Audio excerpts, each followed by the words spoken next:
Her Excellency Professor Nana Jane Opoku Agyeman.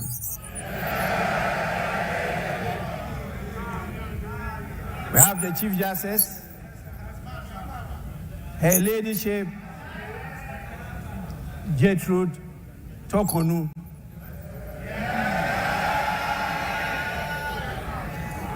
We also have the spouse of the Chief Justice, Mr. Francis Tokonu. And definitely the spouse of the Speaker, Madame Linda Ofosua Obo.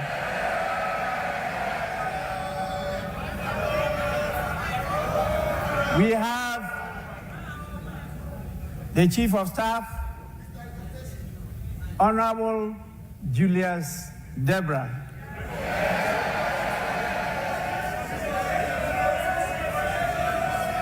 And we have a number of our Lordship, the Justices of the Superior Court of Judicature with us here. We also have the Chairman of the Council of State, our former Speaker, Right Honorable Eduardo Agyapong. And we have the former President, always present, His Excellency John Agyapong Kufuor.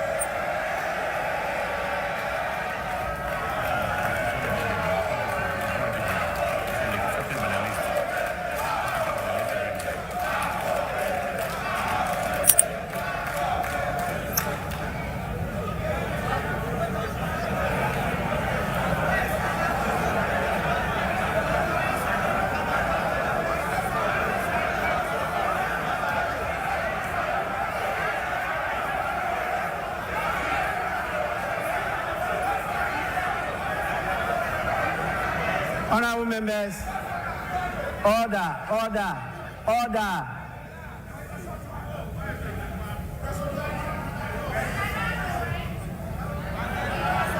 Honorable members, please, we are recognizing those present.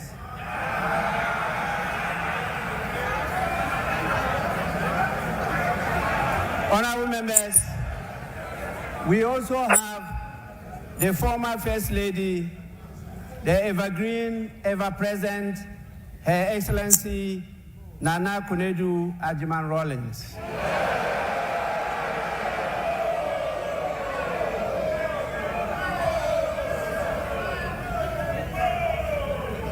We have with us the National Chairman of the National Democratic Congress, Mr. Johnson Asiedu Inketia.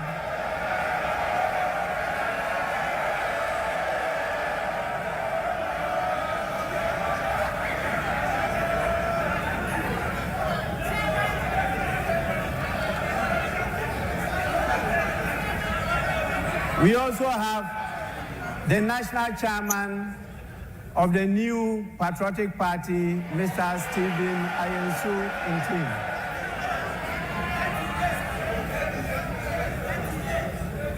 We have the General Secretary of the National Democratic Congress, Mr. Fivi Javi Kwete. And we have the General Secretary of the new Patriotic Party, Mr. Justin Frimpong Kodia.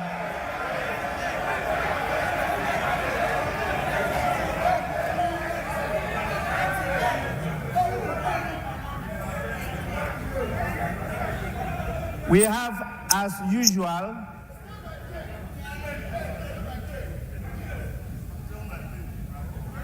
our Excellencies, the diplomatic corps of the various countries in Ghana. You can see, as usual, they have come in their numbers. We are extremely grateful for your presence. And we have the couples, the heads of the various security services with us. And we have our revered chiefs queens and queen mothers who verse here, and the various heads of all the religious bodies we have in this country. We'll also have the former clerk to Parliament, Mr. Emmanuel Anyimedu, and the recently outgone former clerk to Parliament, Mr. Cyril Kwabena Oteng Insia. Honorable members, in the meantime, this is the list of the dignitaries that I have who are present here with us. May I now, on your behalf, and with the greatest pleasure, invite His Excellency the President to deliver his message. Your Excellency, you may do so now.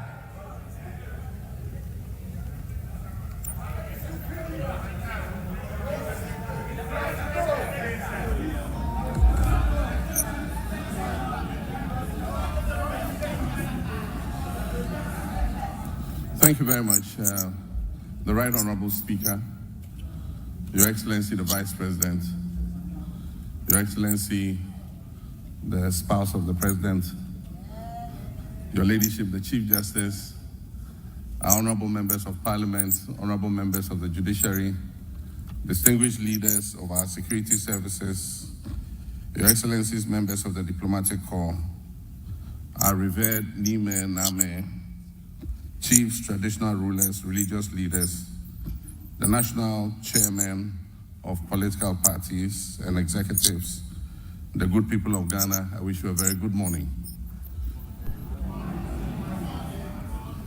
Mr. Speaker, Article 67 of the 1992 Constitution requires that the President address the people of Ghana in whom sovereignty resides on the state of the nation.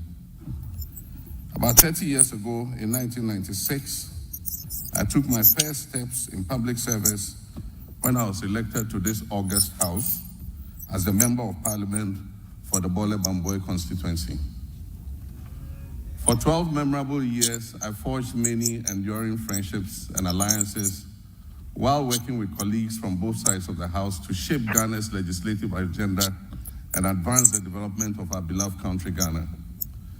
It has also been nearly a decade since I said goodbye to this House after delivering what many, including myself, thought at the time would be my final address to Parliament. God Almighty, Providence, and the unpredictability of life have summoned me here once again.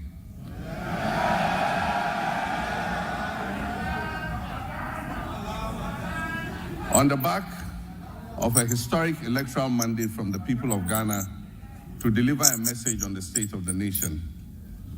That mandate came with an unprecedented majority in Parliament.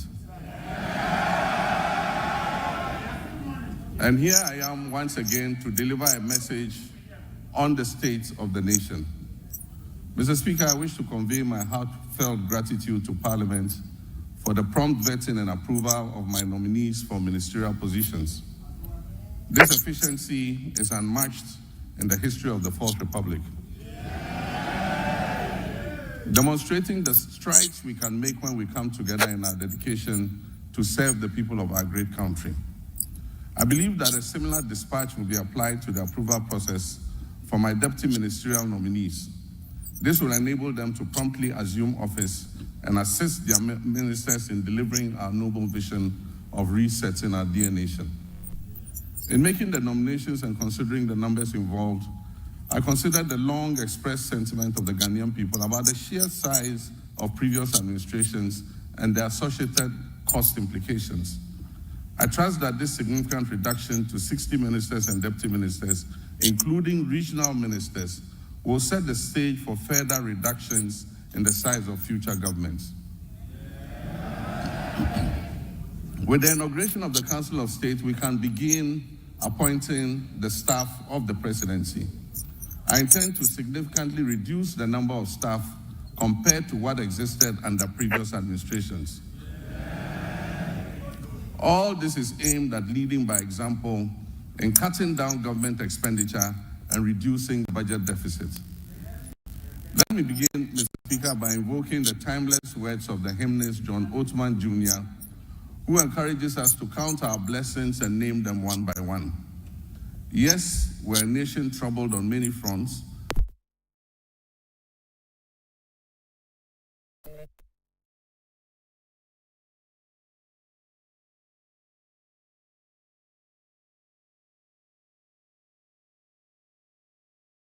A sub-region that is often plagued by strife and political instability, there's a good reason to take sober satisfaction that these successful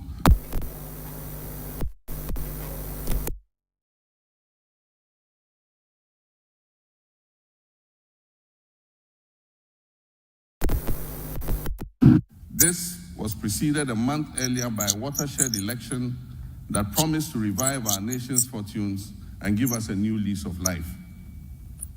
The election result gave us an important opportunity to change course and move off the slippery slopes our country had been descending that had caused so much economic pain, suffering, and grief to our people. In their collective wisdom and with resounding clarity, the Ghanaian people chose to chart a new path to reset the country's economy. And through their votes, they made it clear that they will henceforth demand the highest standards of governance from those they put in positions of leadership. The good people of Ghana elected me to office with a historic electoral margin of nearly 1.7 million votes.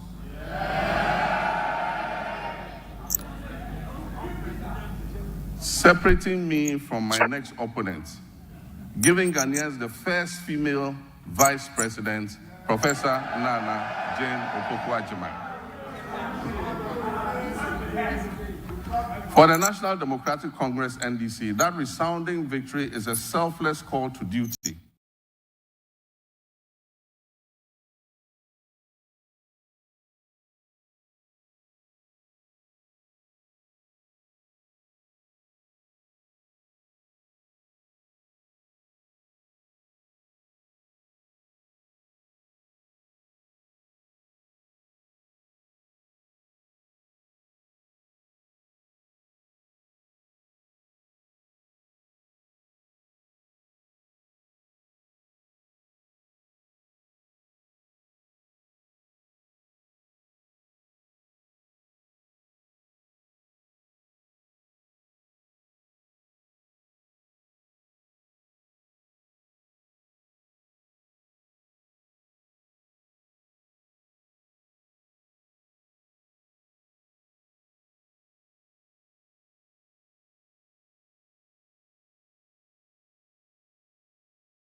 Events will allow us to present the real state of Ghana's economic crisis to the people.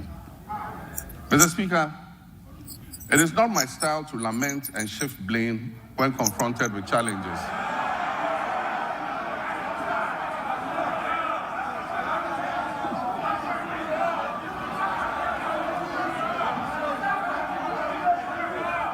Mr. Speaker, it's not my style to lament and shift blame when confronted with challenges.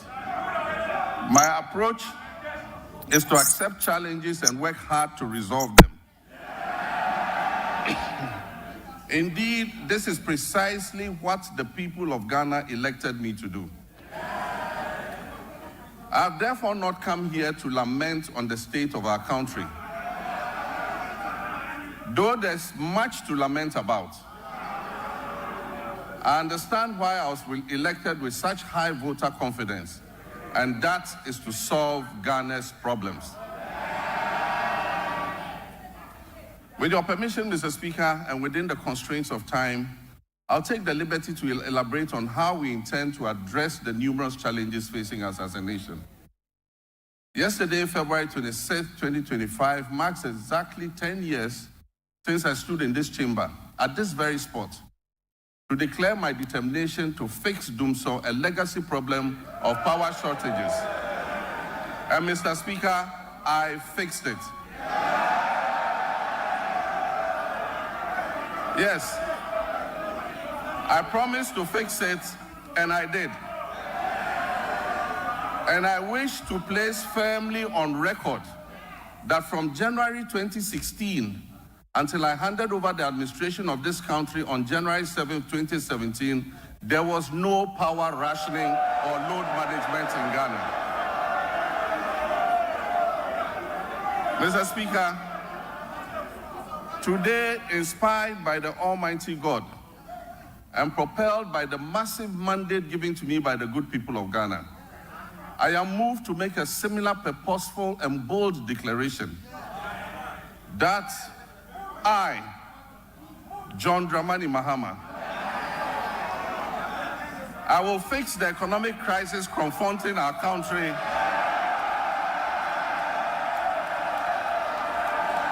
and reset it on a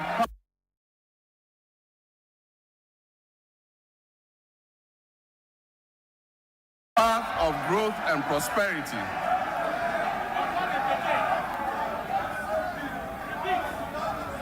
That I will fix the economic crisis confronting our country and reset it on a path of growth and prosperity.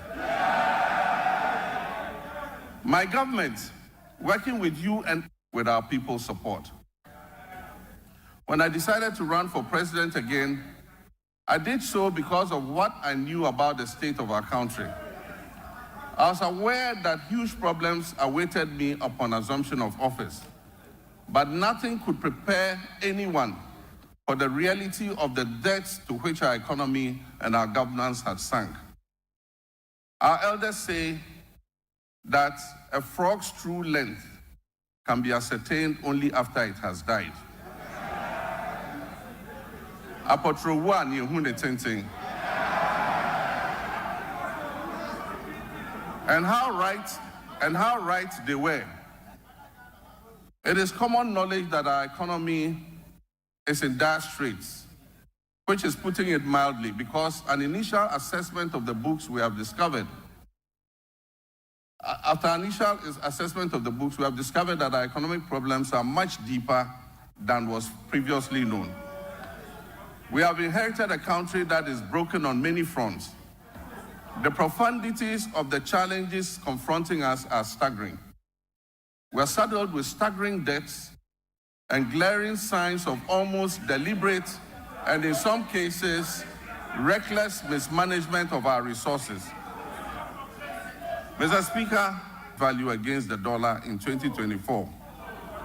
It had already in the previous year lost 27.8% of its value. In addition to the public debt, which amounts to a staggering 721 billion cedis, several state-owned enterprises are also in debt, including the ECG, which owes 68 billion Ghana cedis. Ghana Cocoa Board, the hope of cocoa farmers, is also highly indebted. Its balance sheet indicates a total debt of 32.5 billion Ghana cedis, of which 9.7 billion is due to be paid at the end of September 2025.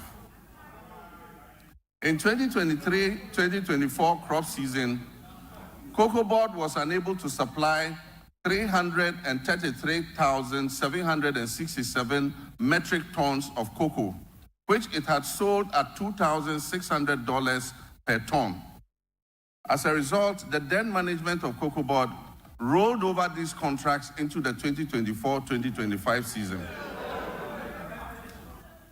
Honorable members, Mr. Speaker, this implies that for every ton of cocoa delivered this year, in fulfillment of the rollover contracts, Cocoa Board and Ghanaian farmers are going to lose $4,000 in revenue. Mr. Speaker, as I address this honorable House, Cocoa Board has supplied 210,000 tons out of the rolled over contract, resulting in a revenue loss of $840 million for both Cocoa Board and the Ghanaian farmer. Mr. Speaker, Cocoa Board and the Ghanaian farmer will lose another $495 million by the time the board finishes supplying the remaining rolled over contracts. Additionally, Cocoa Road commitments alone total 21.7 billion cedis, of which only 4.4 billion is included in the total debt of 32.5 billion. This debt has arisen mainly because of the decision in 2019 and 2020 to award road contracts worth over $1 billion because of the election. Mr. Speaker, the energy sector faces significant financial challenges, primarily due to collection and system losses, non-compliance with the cash waterfall mechanism, and legacy debts.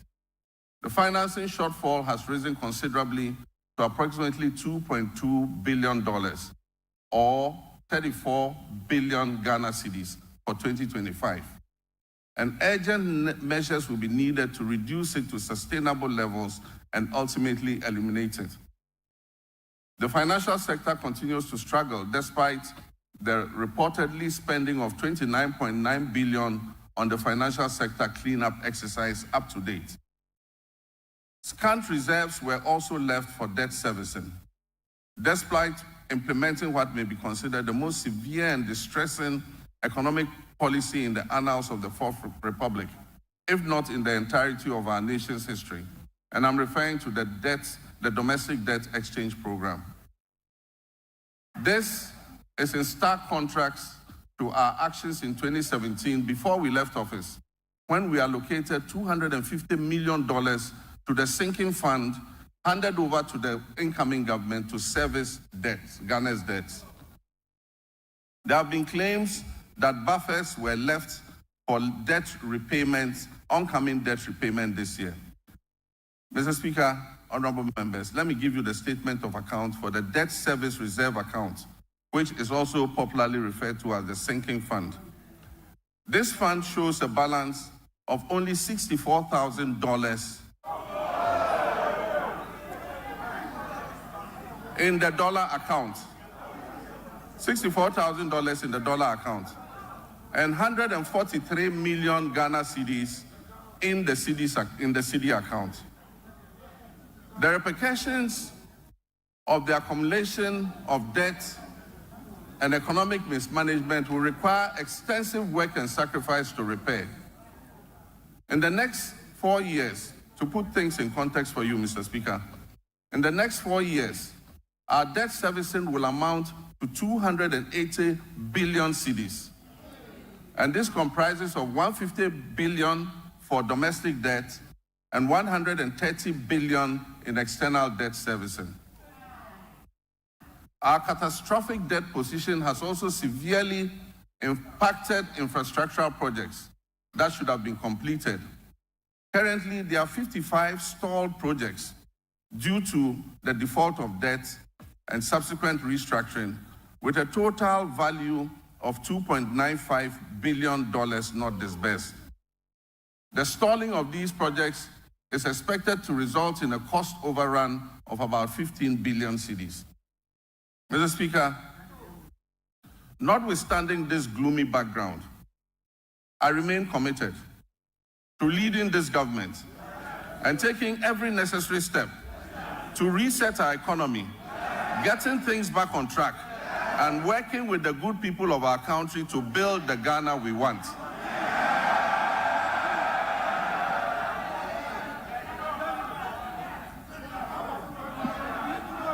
Mr. Speaker, we are doubling our efforts to complete all outstanding structural reforms. Through the budget, we will implement corrective measures to restore fiscal discipline and debt sustainability. We're also working hard towards completing the upcoming fourth review of the IMF-supported program. The review is scheduled from April 2nd to April 15th, 2025, and the IMF Executive Board is expected to approve it in June of this year. As we have done previously, we're also building buffers in the sinking fund and adopting prudent debt management practices to ensure prompt repayment of upcoming domestic and external debt maturities. In this respect, government successfully honored the matured coupon payment of 6 $3.081 billion in cash and $3.46 billion in kind, which was due in February 2025 to all domestic debt exchange program bondholders, fully paid. Mr.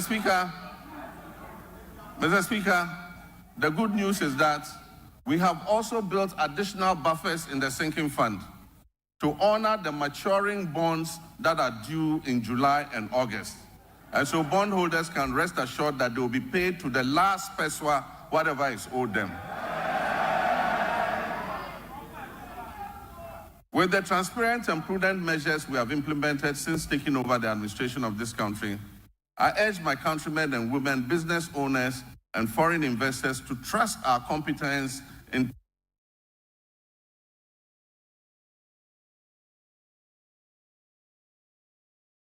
turning our economic fortunes around. Mr. Speaker, since we took office on January 7, 2020,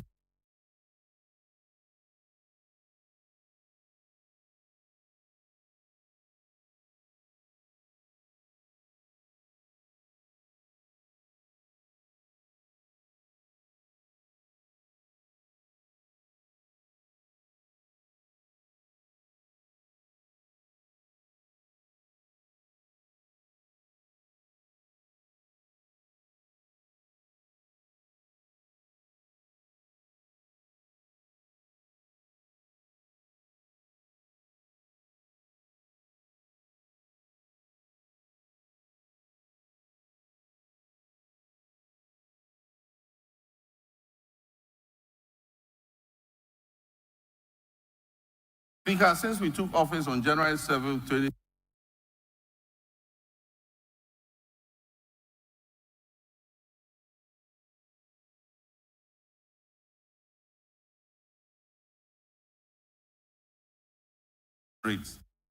the 91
we have put in place the planning committee to host the National Economic Dialogue.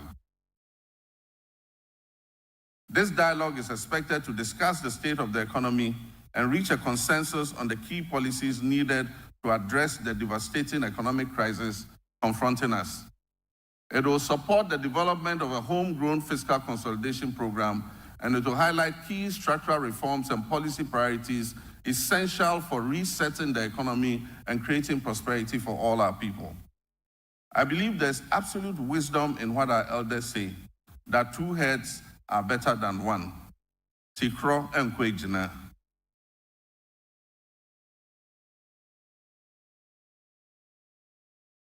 Consultation and consensus building have always proven to be better than unilateral decision making.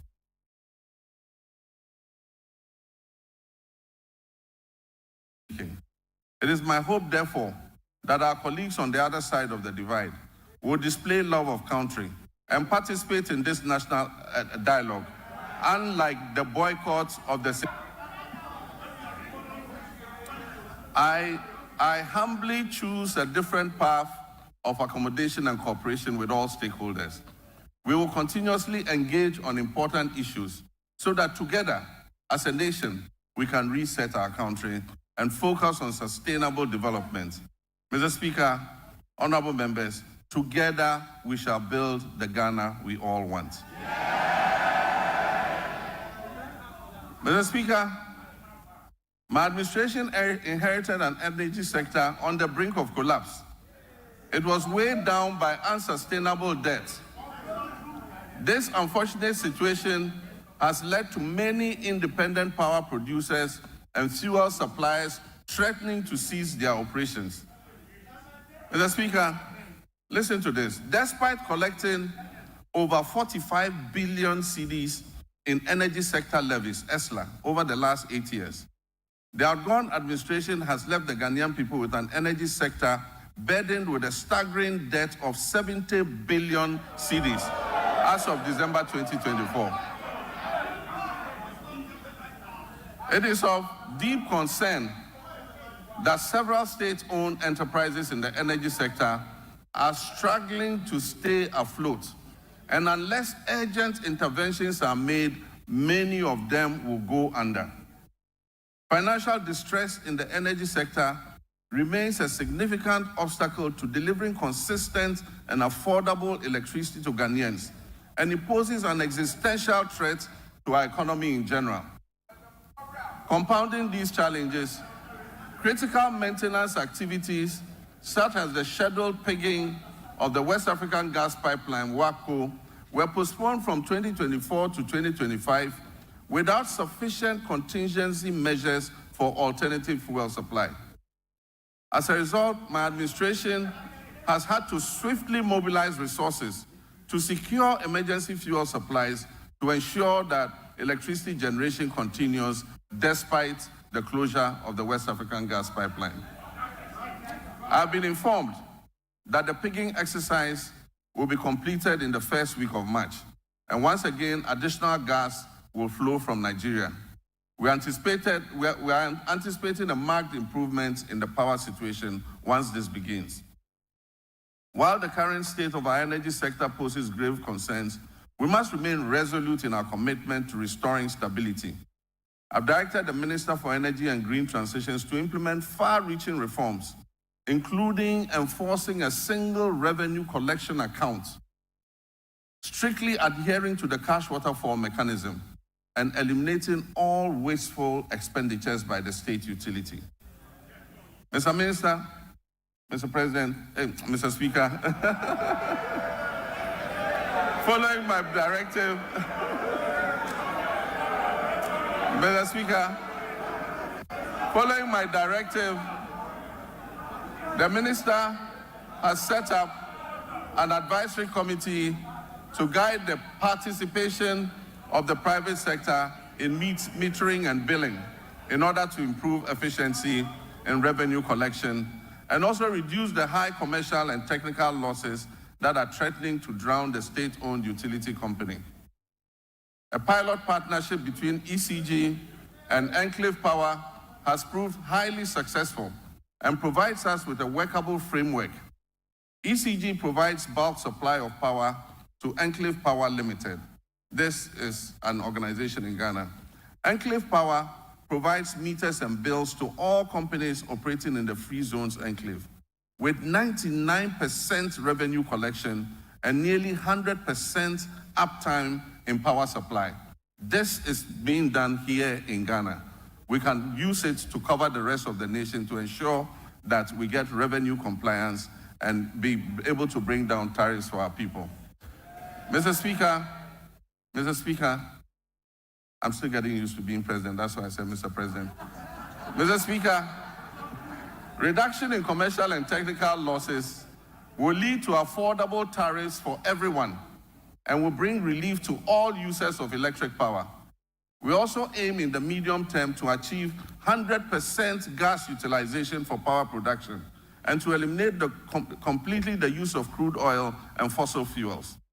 This will save Ghana hundreds of millions of dollars spent on the importation of fuel oils for power production annually. With regards to renewable energy, this administration will soon operationalize a renewable energy and green transition fund to enhance efficiency and accelerate Ghana's transition to renewable energy. This initiative will drive investments in sustainable energy solutions, including solar street lights, rooftop solar installations, off-grid solar systems, electric vehicle charging stations, and rechargeable outboard motors. These measures will reduce dependence on the national grid and position Ghana as a leader in Africa's green energy transition. Mr. Speaker, Ghana's petroleum sector has witnessed a precipitous decline, with crude oil production sinking by more than 32%. This has resulted from the high opacity levels, a very hostile business climate, and excessive political interference in the sector, culminating in most of the major oil companies exiting and stalling all upstream activities. The decline in upstream activity is obvious to any person familiar with the twin cities of Kencity and Takoradi. Just under a decade ago, these cities were the bustling epicenter of fabrication, logistics, service activity associated with the upstream oil and gas sector. Unfortunately, my recent visit reveals many shut down facilities and many businesses have packed and left the shores of our country. Hundreds of workers have been laid off and left unemployed. I wish to assure the good people of Kencity, Takoradi, and indeed the whole Western region, that we are going to breathe life back into your area.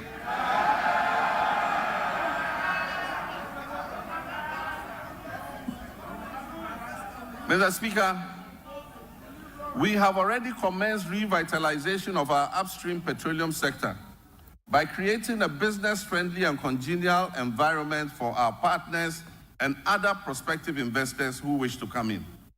My meeting with the players in the upstream sector have been extremely positive, and we have been assured of substantial investments running into billions of dollars in the very near future.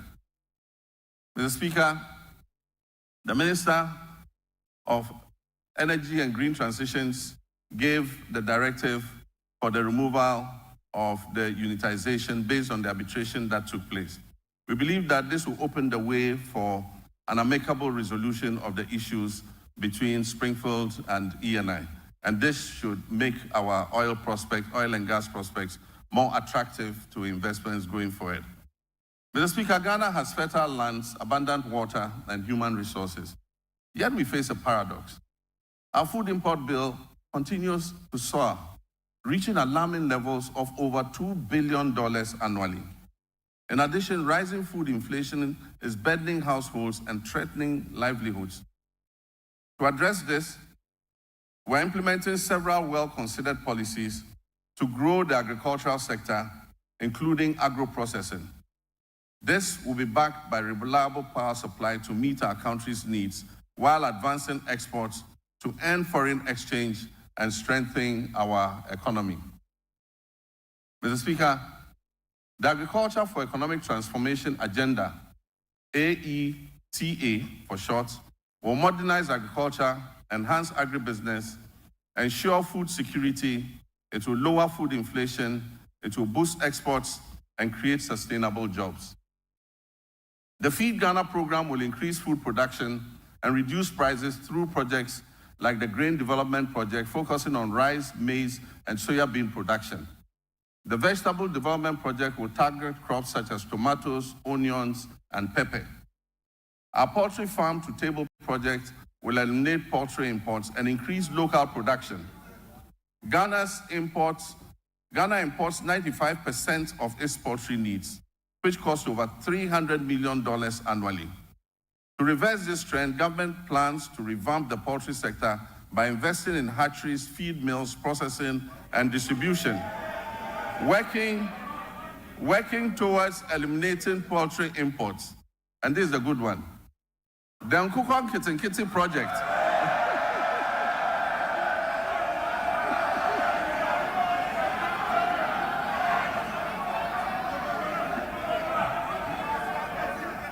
We actually have a project called Kencity.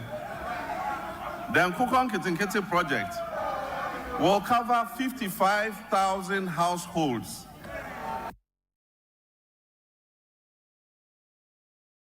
Producing eggs and fresh poultry for the market, and it will help reduce our $300 million we spend on importing chicken annually. Mr. Speaker, to strengthen the connection between agriculture and industry, we will prioritize value addition, processing, and distribution. And this will position agriculture as profitable and appealing, making it more attractive to our young people. We will implement an Agri-Next program to facilitate access to land banks by young farmers, to connect graduates with opportunities in the agricultural value chain, and promote greenhouse agriculture among the youth. This initiative will benefit approximately 30,000 young people.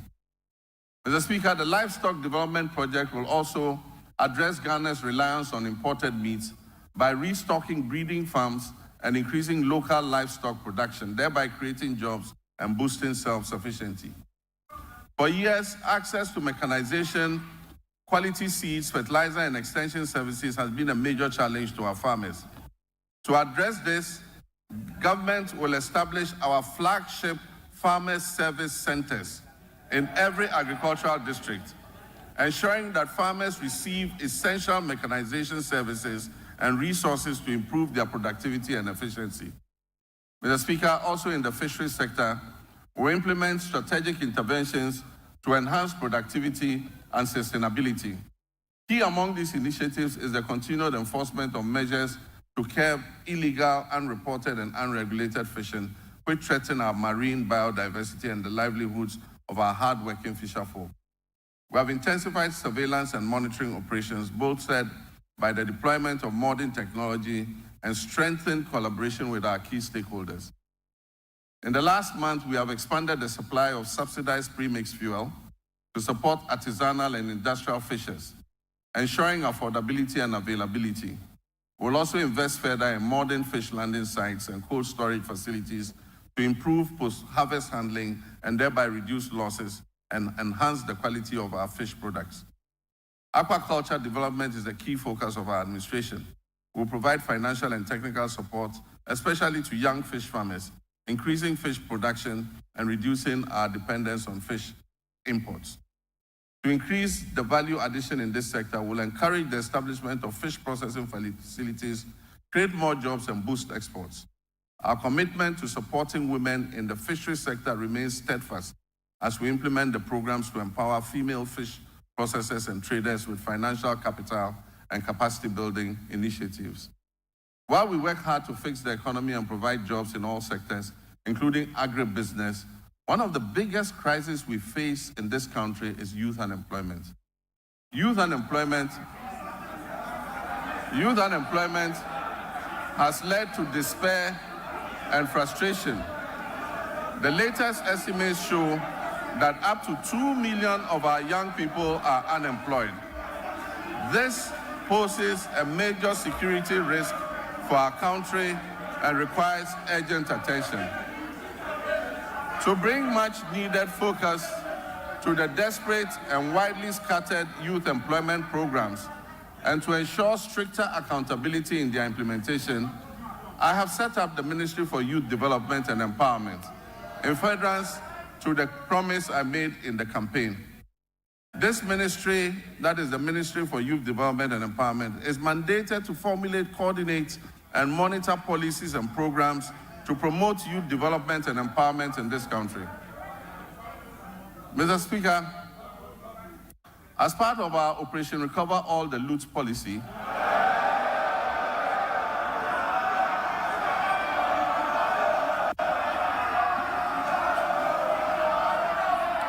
Mr. Speaker, as part of our Operation Recover All the Loot policy, ORA, I've already tasked our investigative bodies to bring the culprits of the National Service Ghost Name scandal to justice.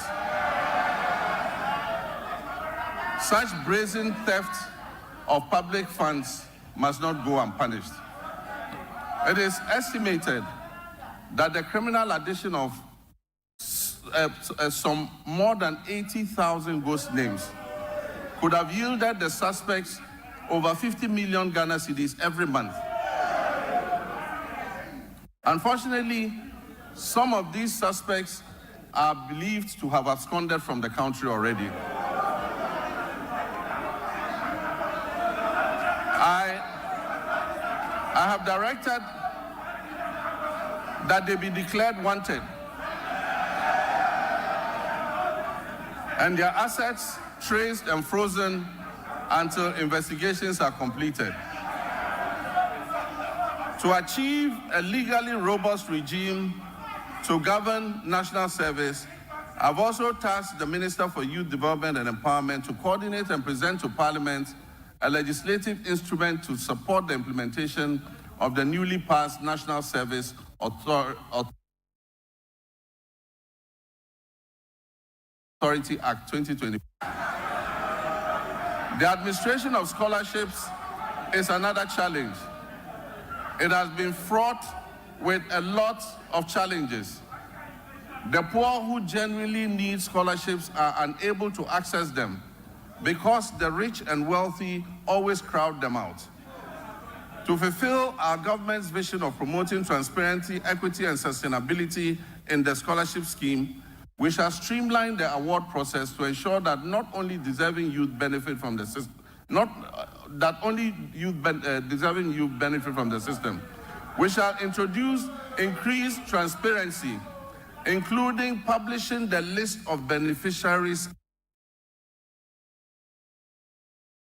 every year.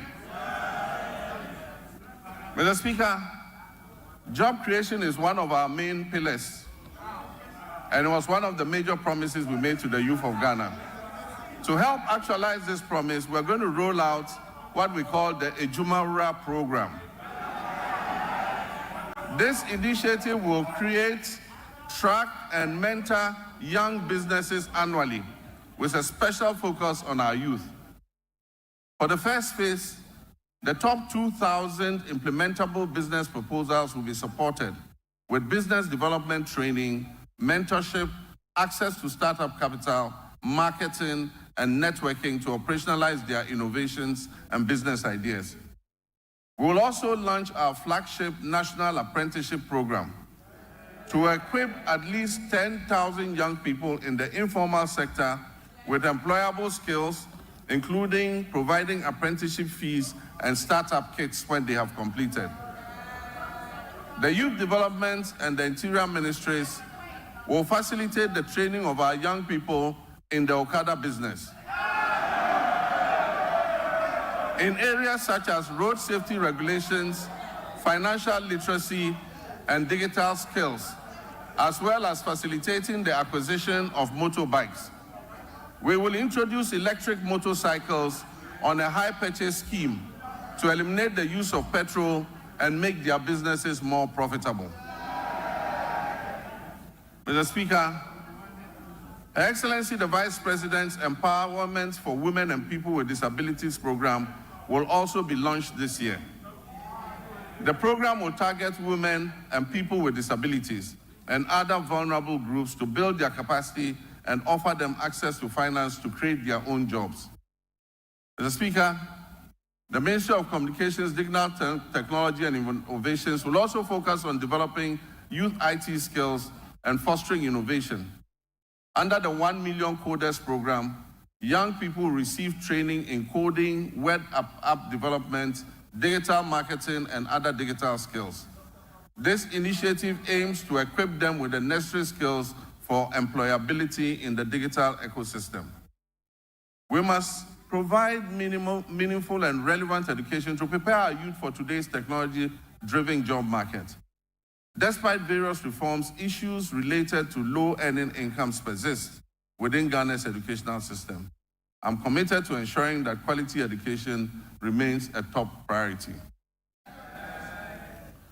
The system we have inherited is outdated in many ways and must be realigned to meet the needs of the 21st century and the fourth industrial revolution. Recognizing the urgent need for national dialogue on education and in the spirit of inclusive governance, I launched the National Education Consultative Forum on February 18th in Ho. I look forward to the recommendations which we will incorporate into our sectoral policy reforms.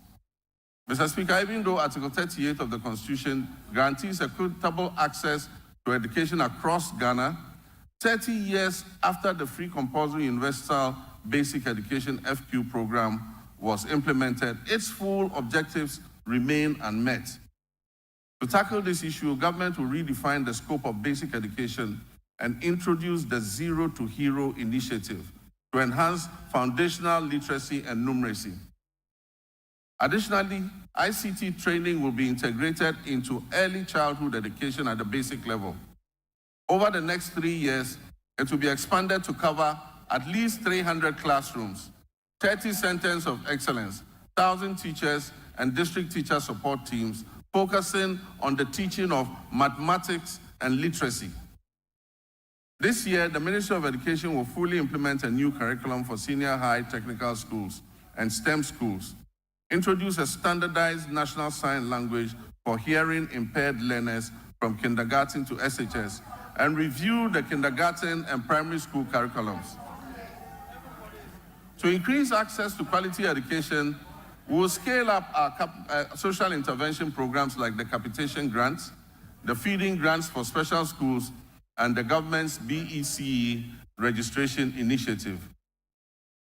Mr. Speaker, to promote inclusion and equity, the government will enhance and resource the Islamic Education Unit to recruit more Islamic and Arabic tutors for English-Arabic schools. We will establish STEM and TVET schools in underserved and peri-urban communities. We will provide scholarships to brilliant but needy students in deprived communities, especially for study in law, medicine, and engineering.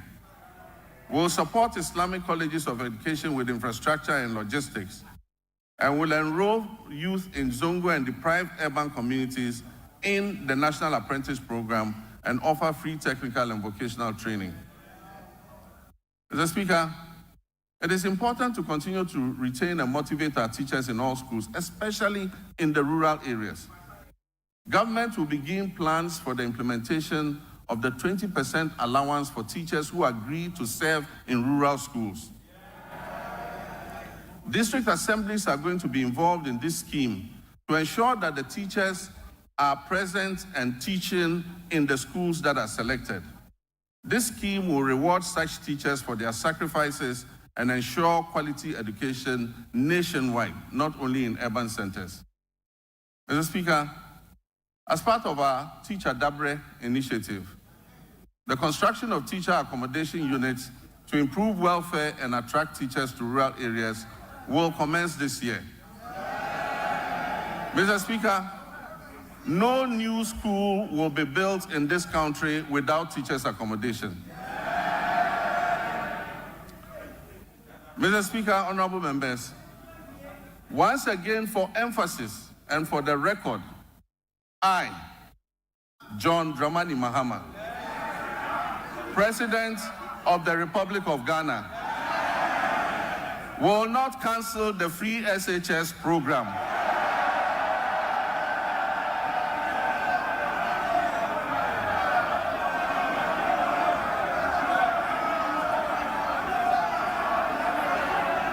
I will not cancel the free SHS program. I am determined to make it better by improving its implementation. And also, for the record, students who have benefited from the free SHS since its inception are about 3.4 million. The figure of 5.1 million beneficiaries, as put out by the previous administration, was an exaggerated and false narrative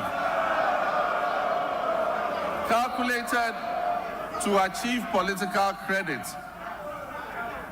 Mr. Speaker, while the free SHS program has improved access, the implementation of the program leaves much to be desired. The outcomes of the ongoing National Education Forum will guide our reform efforts in this sector.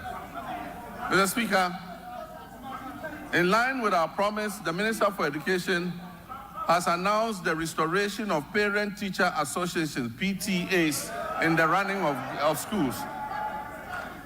It is important for parents and communities to participate in the administration of their schools. The Ministry of Education and GAS will, however, ensure that PTAs do not impose unbearable financial burden on parents and students who cannot afford them. Mr. Speaker, the double track system remains a challenge, and we are committed to eliminating it by accelerating school infrastructure expansion and completing stalled educational projects. To fund this, the Education and Finance Ministries are working to uncap the GET Fund so that we can accelerate projects in secondary schools. As promised, we have begun improving secondary school feeding, and the children are getting better quality food as I address you.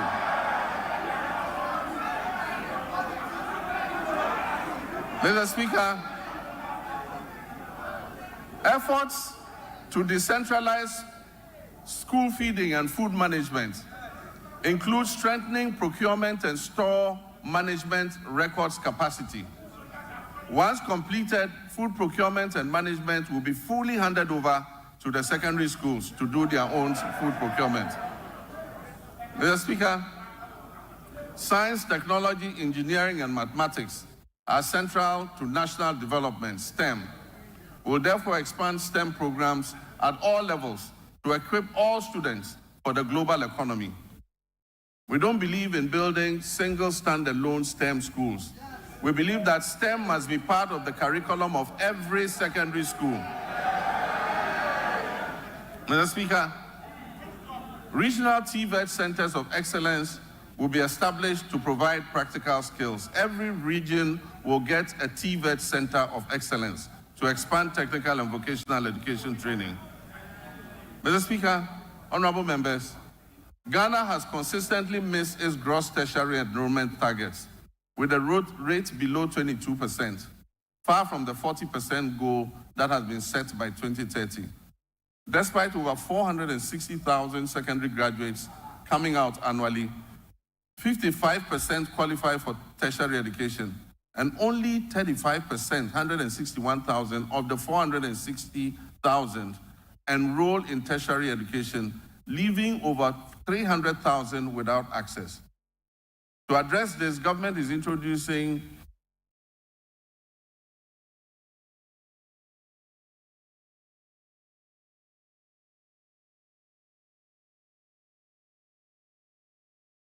a no-fee stress policy to eliminate tertiary admission fees, which currently serve as a barrier to higher education for some students.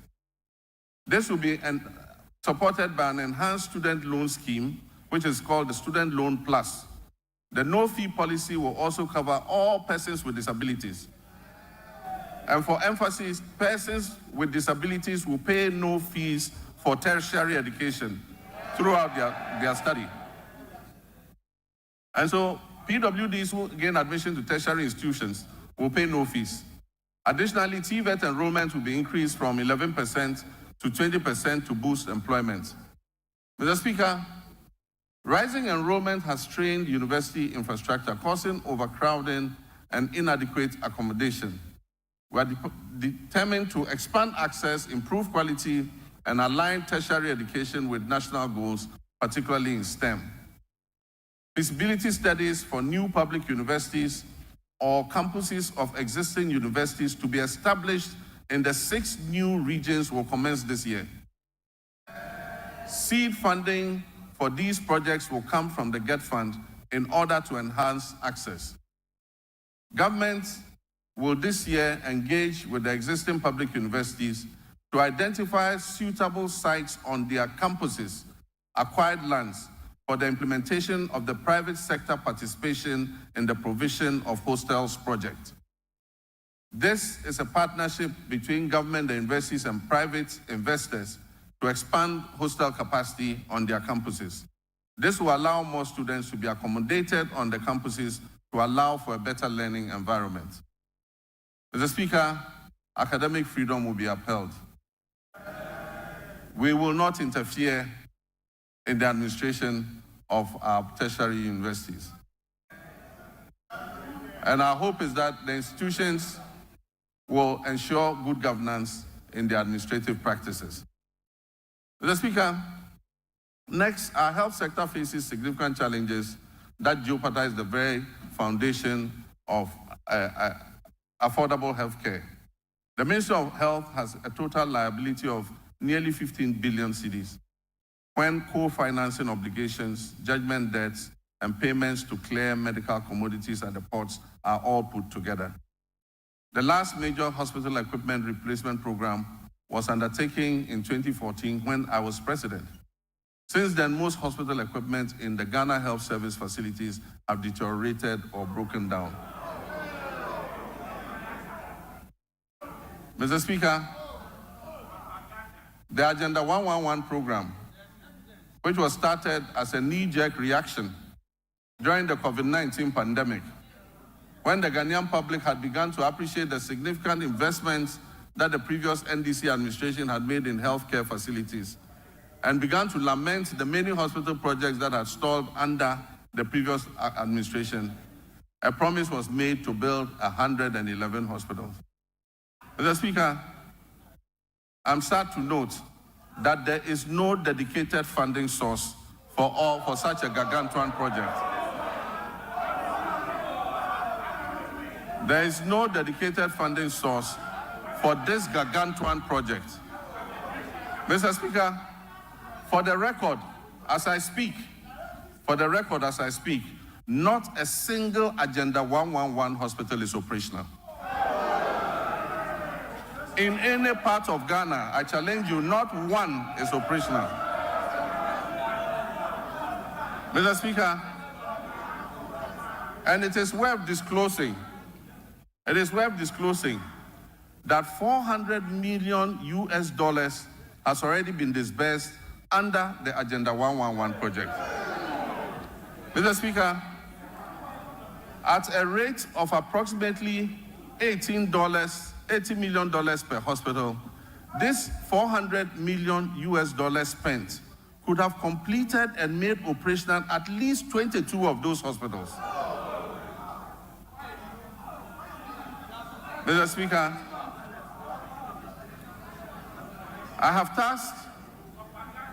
I believe that the money should have been focused on completing a number of hospitals and making them operational instead of spreading it over the current 111 hospitals. As I speak, some are at the foundation level and not a single one is operational. I have directed the Minister for Health to present us with a plan on the way forward for this program.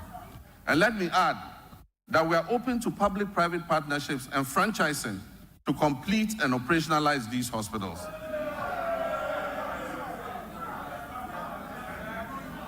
Mr. Speaker, one of the most pressing issues confronting our health sector today is the USAID's sudden 90-day pause in services without prior notice and the looming threat of complete withdrawal of programs that do not align with the USAID's strategic interests.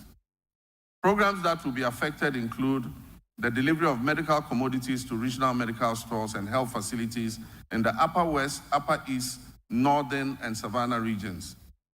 USAID support for the National HIV/AIDS Control Program includes the supply of antiretroviral therapies in the Western, North, and Afro regions. These will also be affected. The withdrawal puts at risk approximately $78 million in earmarked funds for malaria, maternal and child health, nutrition, and HIV/AIDS. It also covers some programs being run at the Noguchi Memorial Institute in research. The impact will be challenging without urgent intervention.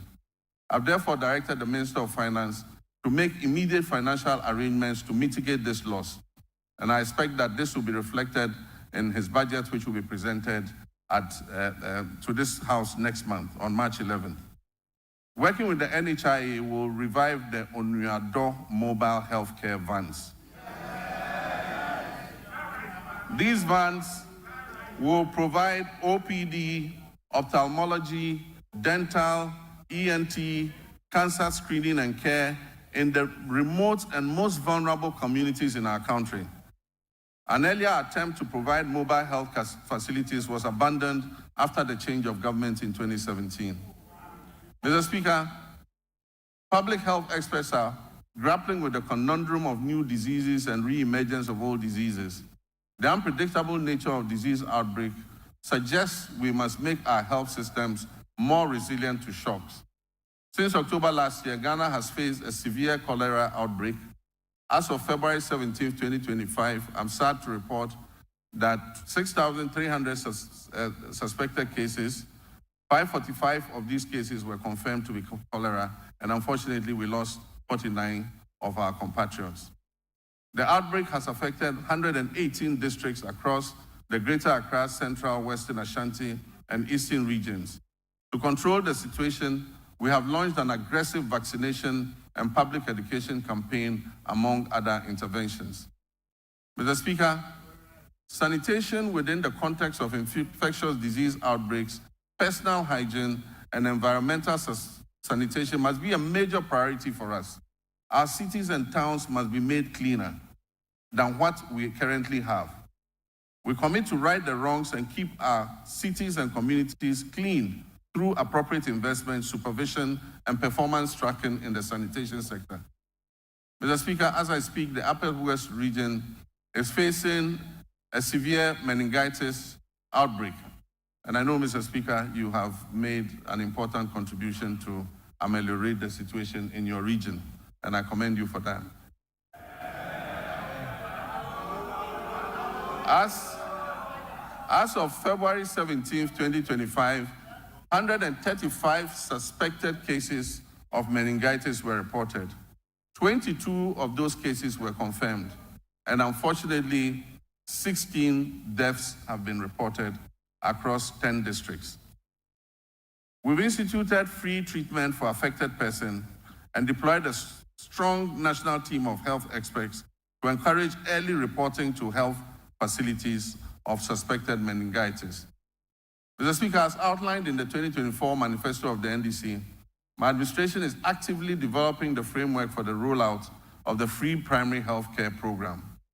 When fully implemented, this initiative will mark a significant step towards Ghana achieving goal number 3.8, which is universal health coverage of the SDGs, by eliminating financial barriers to basic health care access. Also in line with our 120-day manifesto commitment, the composition of the technical committee is far advanced, with plans to establish the Ghana Medical Trust Fund, also known as Mahama Cares, in the coming weeks. Mr. Speaker, honorable members, this fund will be dedicated to financing the treatment of non-communicable diseases, which have seen a significant rise over the past decade. As part of this initiative, the government is committing to allocate financial resources towards this project in 2025, with further support to be mobilized from private sector partners to ensure the sustainability of the fund. Once operational, the Ghana Medical Trust Fund, otherwise known as Mahama Cares, will directly address the financial burden of patients who require dialysis treatment, cancer care, and other critical non-communicable disease-related interventions.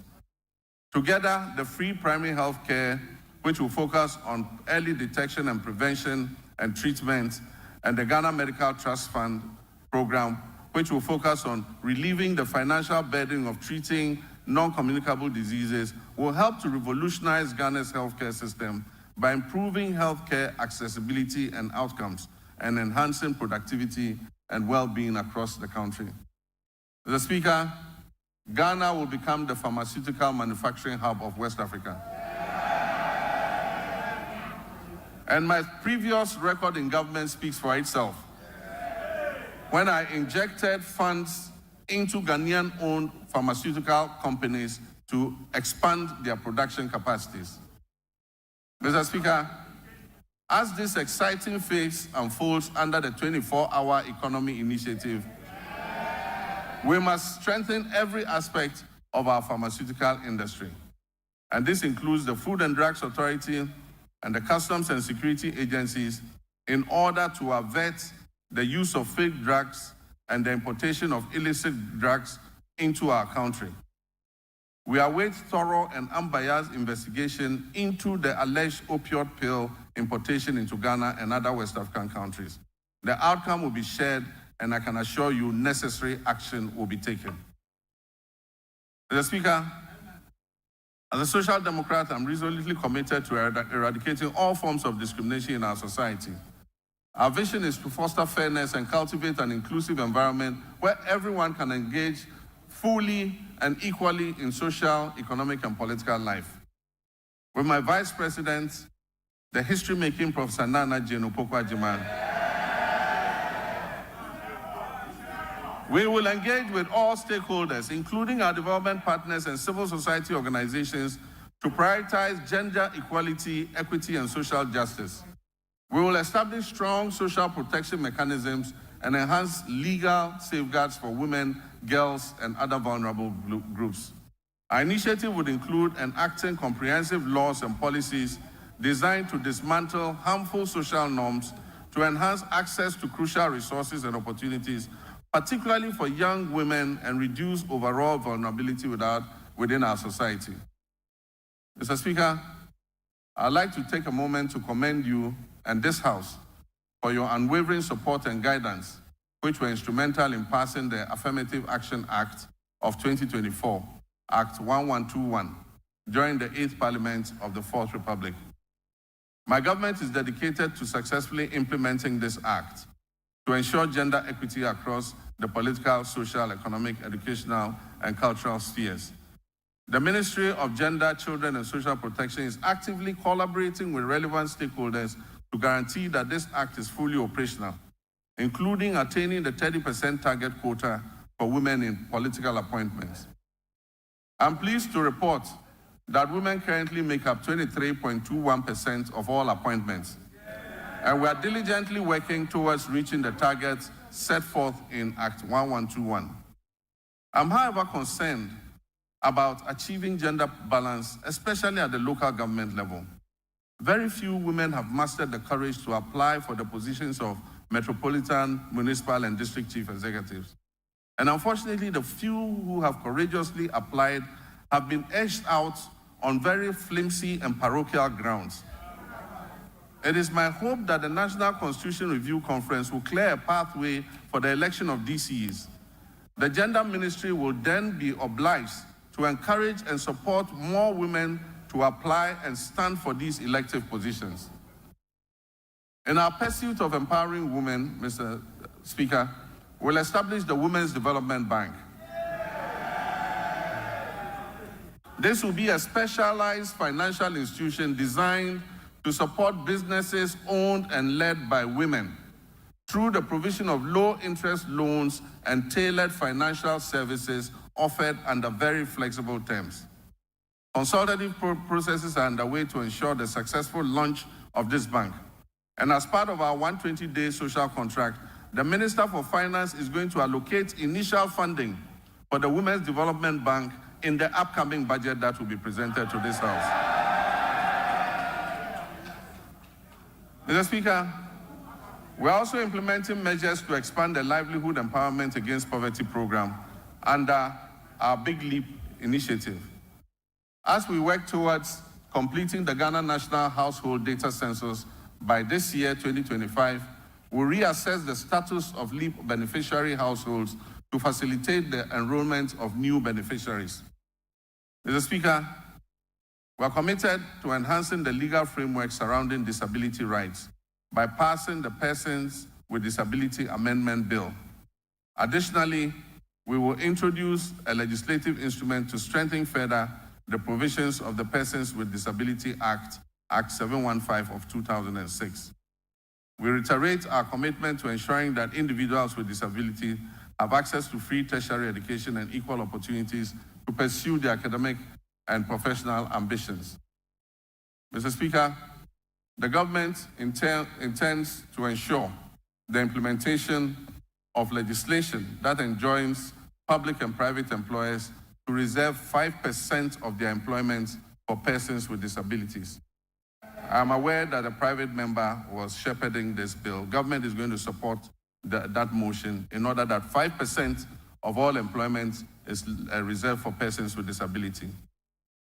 Mr. Speaker, Ghana's sports sector, once again, which was a shining example of excellence within Africa, now finds itself at a very critical juncture. Historically, our nation has been celebrated and has had remarkable achievements in boxing, football, and athletics. Unfortunately, this is no longer the case. However, recent years have unveiled depressing structural deficiencies in administration, funding, infrastructure, and talent development. Immediate and comprehensive reforms are imperative to reclaim our rightful place on the global sports stage. Mr. Speaker, we will develop a comprehensive national sports policy to align with international norms.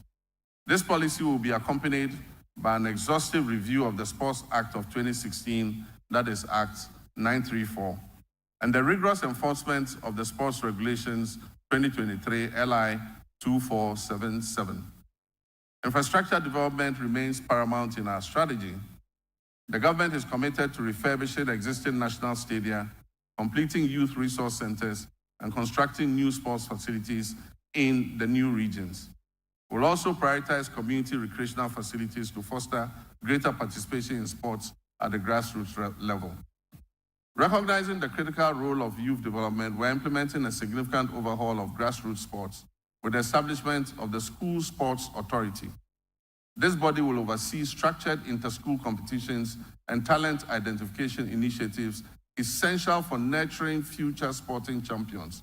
Over 60% of Ghana's elite athletes have emerged from these school sport programs. The ministry has now been renamed the Ministry of Sports and Recreation. To acknowledge the significance of recreation, we will launch a National Recreation Day. This will be a monthly initiative centered on community engagement alongside an annual National Recreation Festival. These initiatives will encourage keep fit activities and promote active lifestyles. It will promote traditional games and strengthen community bonds. Next month, the senior national team, the Black Stars, which is now a pale shadow of its former glory, will play 2 World Cup qualifying matches. I've instructed my office and the Minister for Sports and Recreation to hold the Ghana Football Association accountable to the people of Ghana as we prepare for these games, especially regarding the budget of the FA. There will be no secrecy in how much the government spends on the national teams. The budgets presented by the FA and other sports associations must be known by the public. After all, it is the taxpayers' funds that are used to fund these activities. The reduction in government expenditure and waste reduction applies to all sectors of the economy, including the Ministry of Sports and Recreation. Mr. Speaker, tourism, culture, and creative arts remain vital cornerstones of our national development strategy, playing a significant role in job creation, cultural exchange, and economic growth.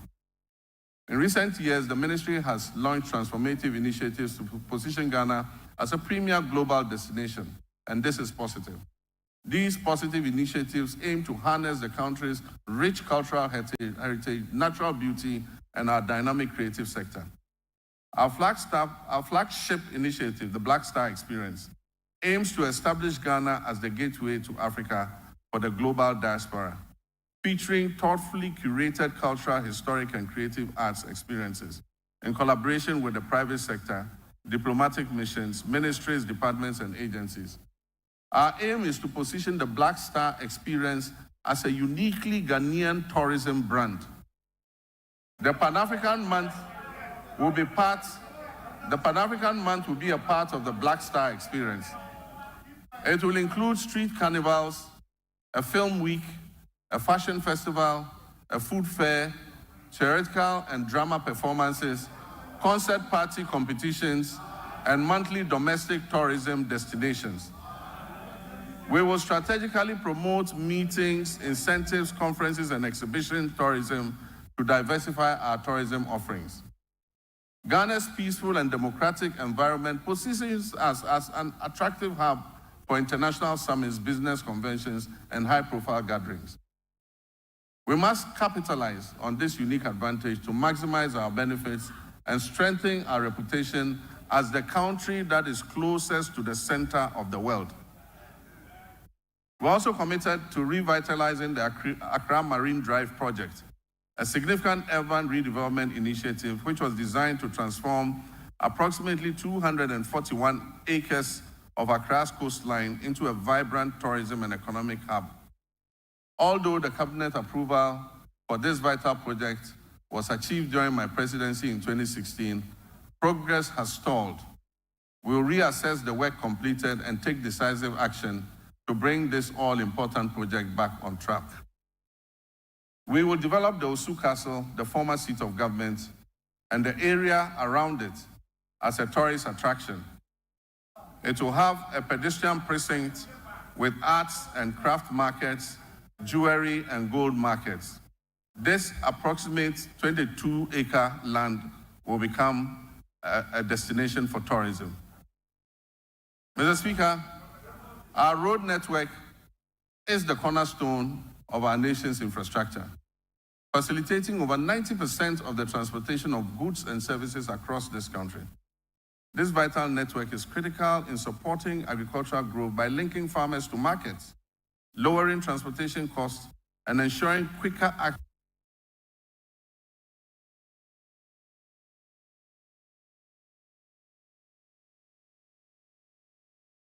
access to essential supplies and services.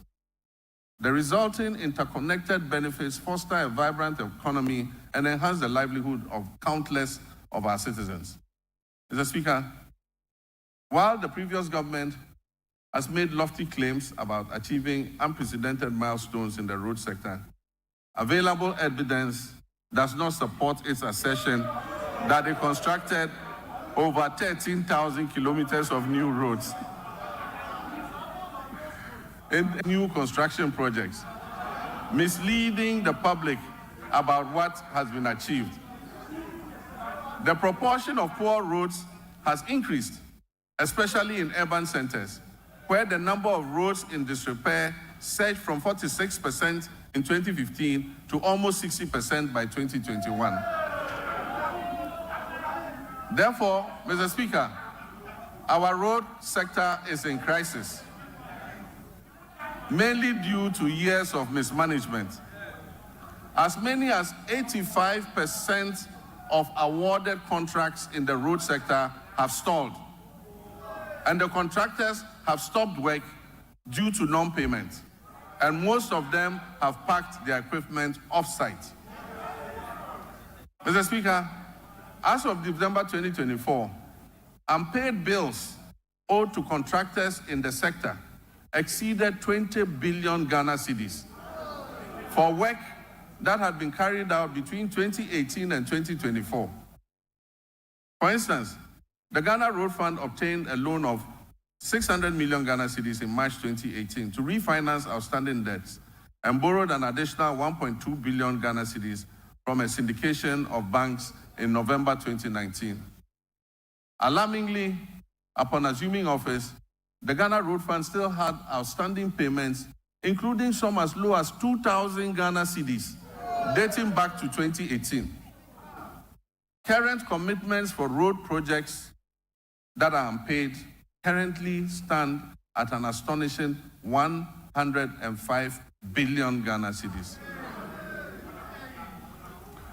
Despite these considerable challenges, this government remains steadfast in its commitment to prioritize vital infrastructure projects that address the pressing backlog of poor roads.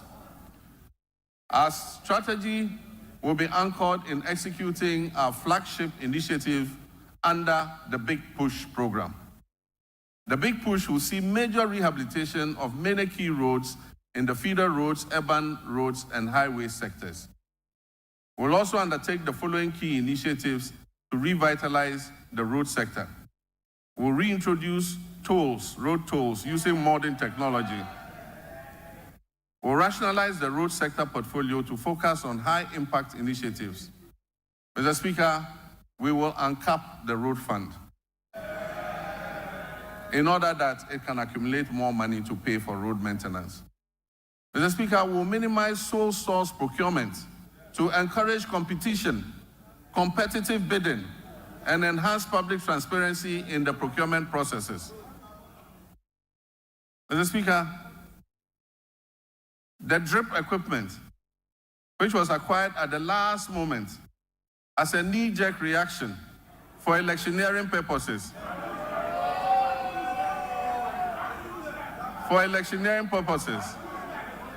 will be reorganized into regional mobile maintenance units to provide emergency road works in the regions.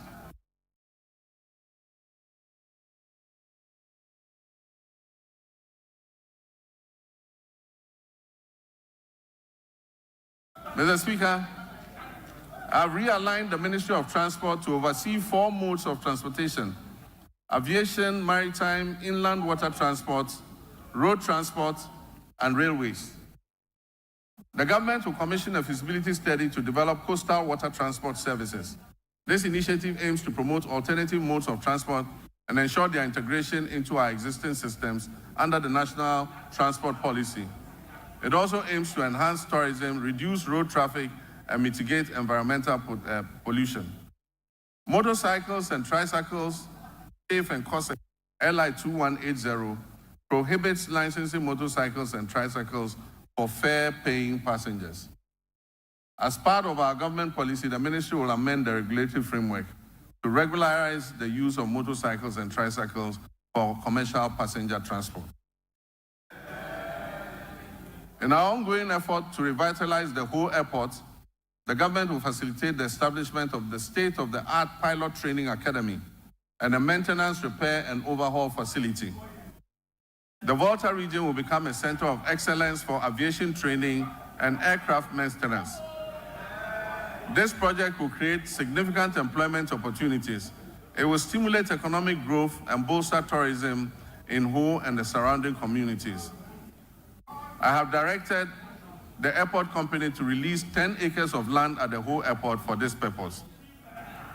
Mr. Speaker, with the completion of the Tema-Mpakadan rail line, the government will launch passenger services between Tema and Adome. We'll also begin developing the necessary infrastructure on the Volta Lake to facilitate freight transport between Tema Port and Bupe as part of our Eastern Corridor multimodal transport system. The Western Railway line will continue to be modernized in partnership with the private sector. This initiative aims to support the efficient transport of bulk cargo and minerals from the mines in Nsuta, Awaso, and Yinehin to the Takrady port, while providing passenger transport along the Western Corridor.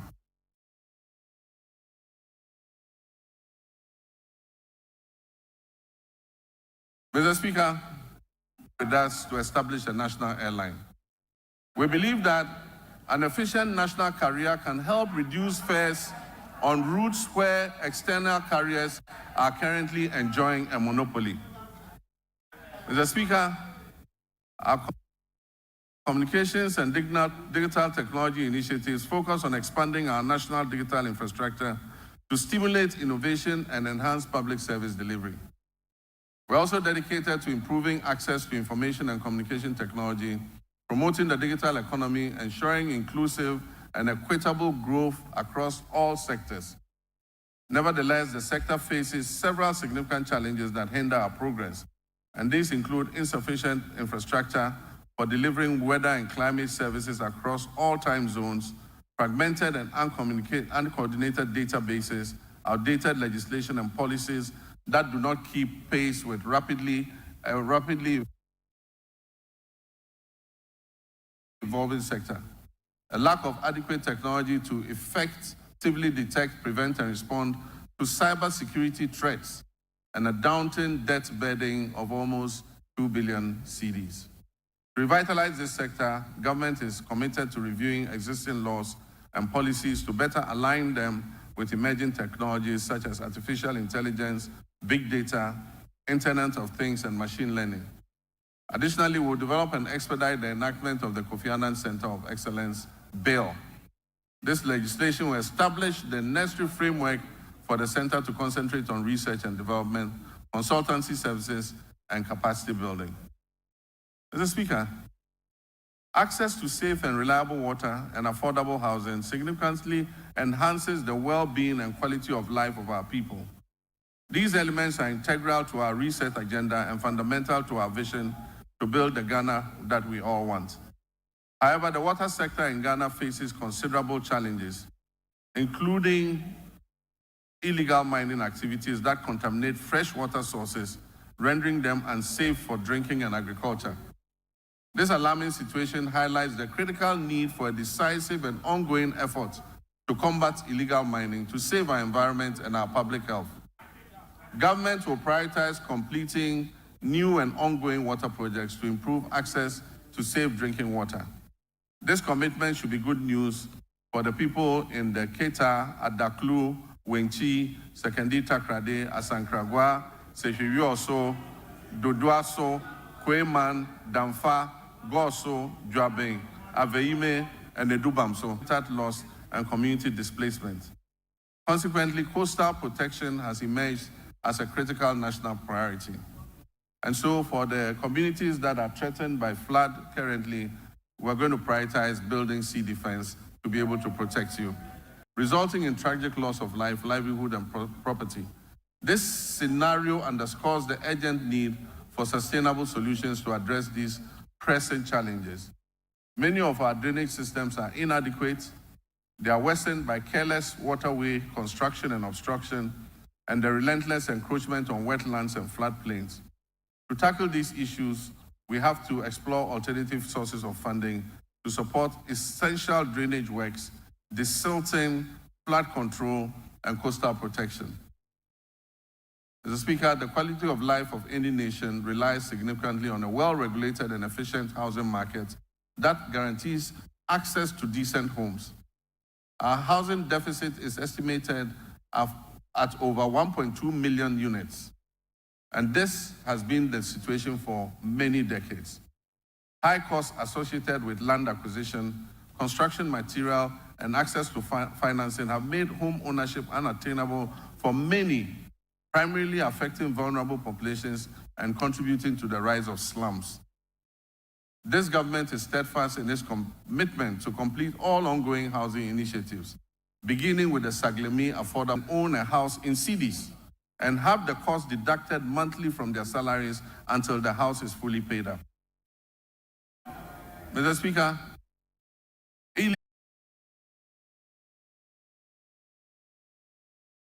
to significant land degradation and pollution of vital water sources. This reckless activity threatens Ghana's resources. This reckless activity threatens Ghana's environment and public health. Mr. Speaker, I'm sad to report that presently 44 of the country's 288 forest reserves have been impacted.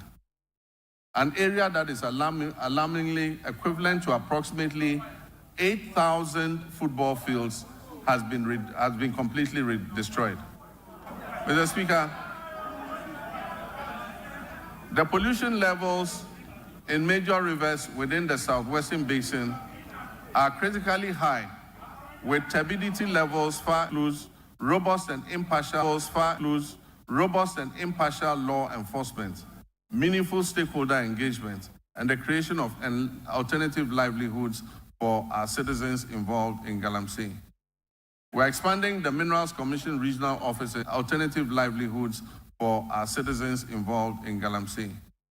We're expanding the Minerals Commission regional offices to strengthen their regulatory oversight. Establish a gold board, and we're in the process of doing it. Legislation will come to this House shortly.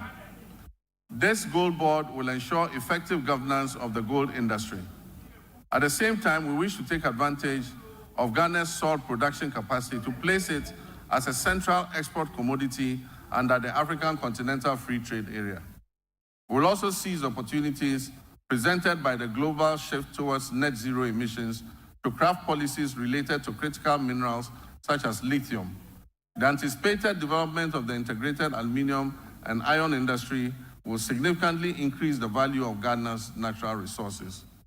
In our commitment to restoring degraded forests, we will launch the Tree for Life restoration policy and the Blue Water Initiative, which will transform mined-out areas into ecological recovery zones. This ambitious afforestation program aims to establish more than 50,000 hectares of new plantations and undertake 5,000 hectares of enrichment planting annually. We'll also implement public sensitization campaigns to foster involve school children and the general public in tree planting. Comprehensive reforms will be introduced to enhance transparency and efficiency while ensuring tenure of security in land administration.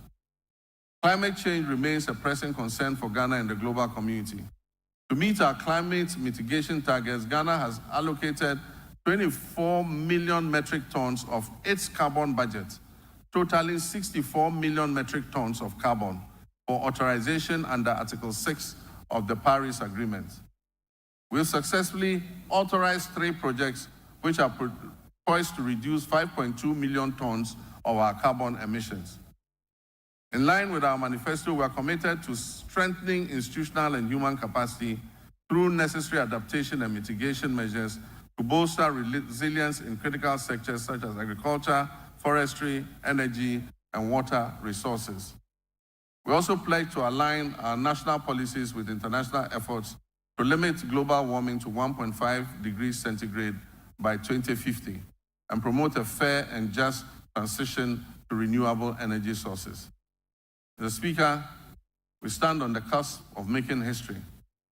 The history of a country that prioritizes transparency and accountability as key elements of governance. During my campaign for president, I pledged, as captured by the NDC's 2024 manifesto, to take a strong stance against corruption. Mr. Speaker, we must end state capture. Mr. Speaker, we must end the purchase of state and public assets, such as land and other immovable assets, by members of the political class. Mr. Speaker, I pledge to fight corruption head-on by implementing Operation Recover All the Loot, ORAL. In that regard, Mr. Speaker, one of the first committees I established, even before my investiture as president, was to establish the Oral Committee on the sidelines of our transition. It is instructive to announce my government will uphold the judiciary's independence and work with the Judicial Council and services to depoliticize justice delivery and collaborate closely with the Chief Justice to combat corruption effectively. Mr. Speaker, in line with our manifesto promise to reform and expand legal education, we have developed a legal education reform bill ready to be presented to Cabinet for approval and laying before this August House Parliament. Mr. Speaker, on January 30th, 2025, I inaugurated the Constitution Review Committee to undertake a comprehensive review of our fundamental law and ensure that it reflects the hopes and aspirations of our citizens. The committee is composed of distinguished scholars, jurists, and professionals who have made significant contributions to our nation in both the public and private sectors. They will engage Ghanaians and consult with the relevant stakeholders and experts over the next 6 months. Their findings will ultimately be presented to the public for approval, followed by submission to Parliament for enactment into law, and referendums will be held where necessary.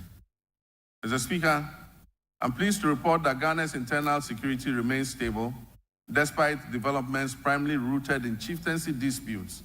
We firmly believe that even amidst conflict, it is essential for our citizens to coexist peacefully and seek amicable resolution to these disputes.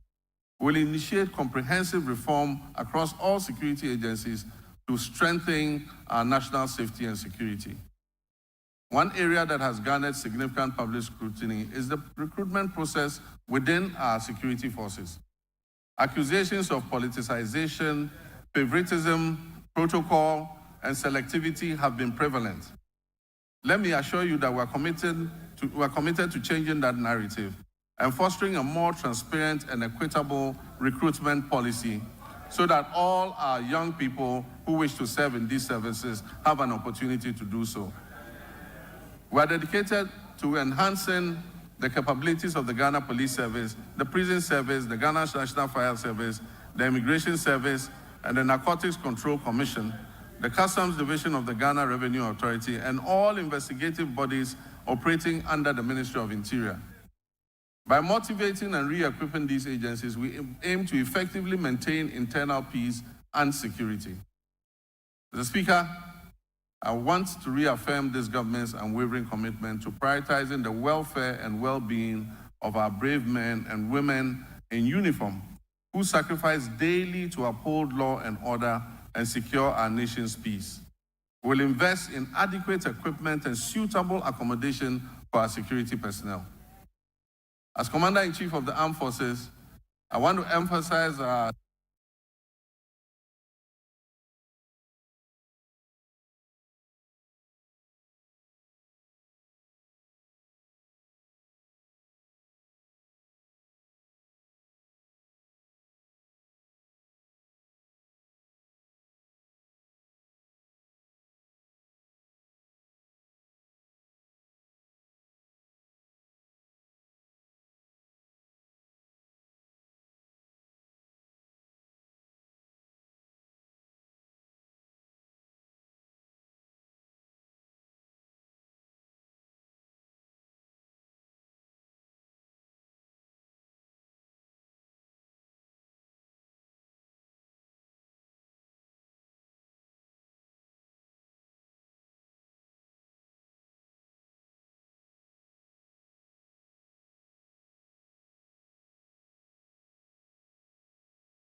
key players in the process, such as assemblymen and women, often face neglect and inadequate compensation.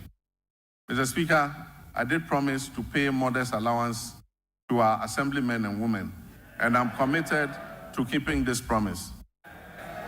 The Honorable Minister, when he presents the budget to this House, would have a provision for allowances for assembly members.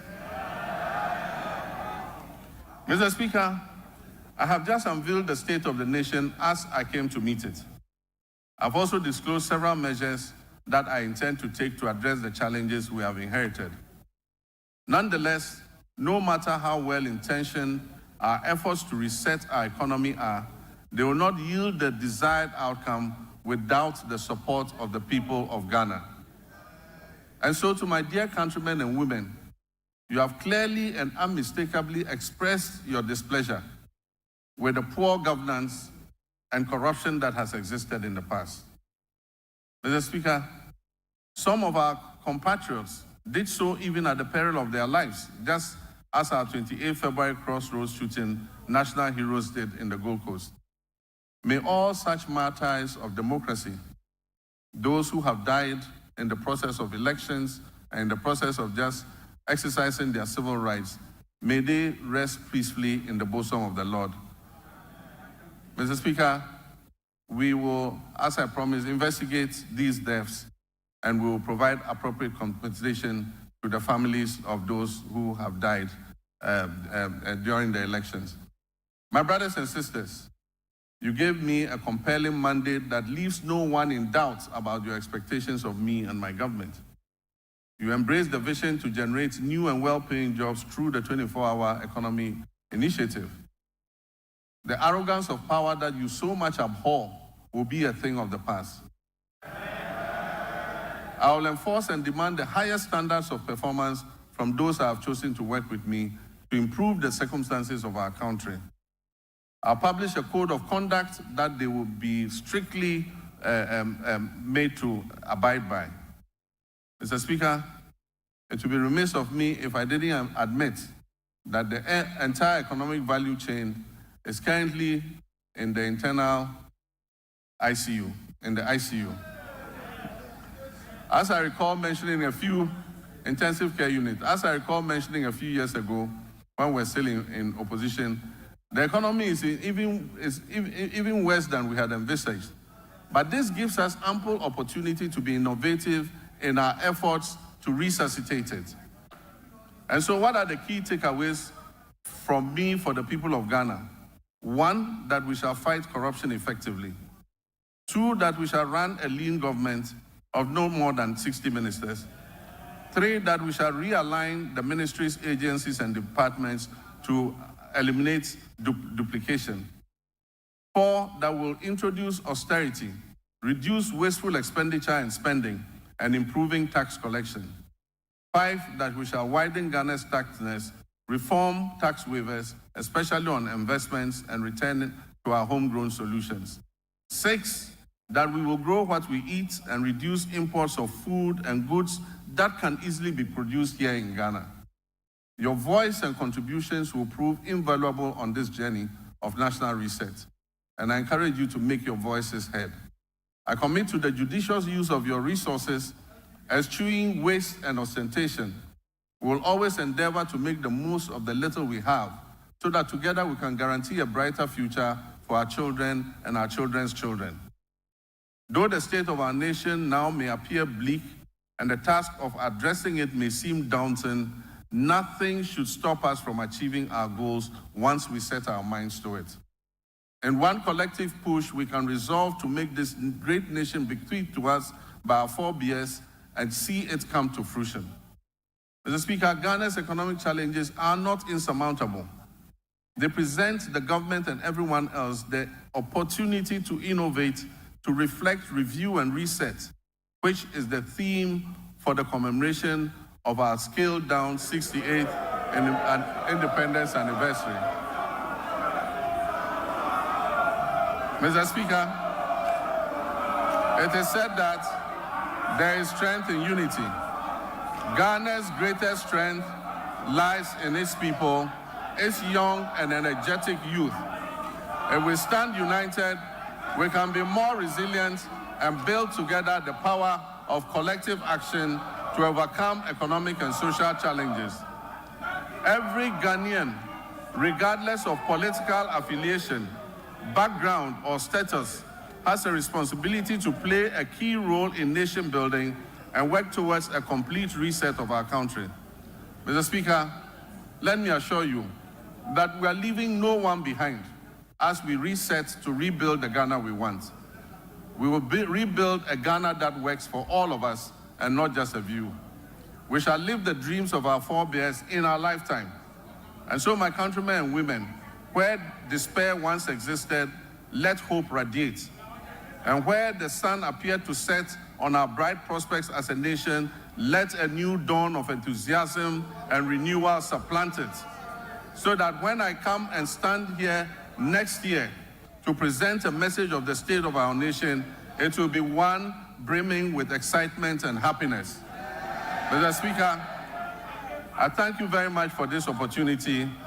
I thank honorable members for your kind attention. May God bless our homeland, Ghana. Thank you.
Honorable members, please resume your seats.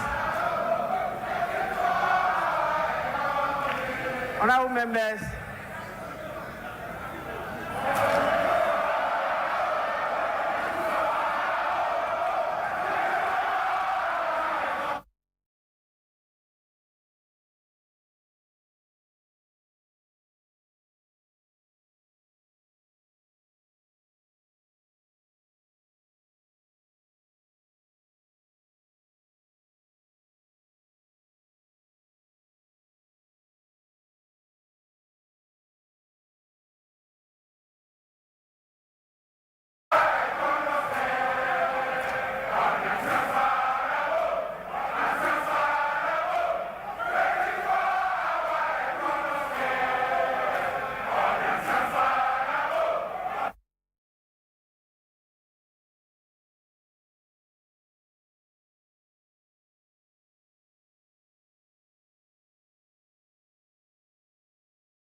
honorable members, order.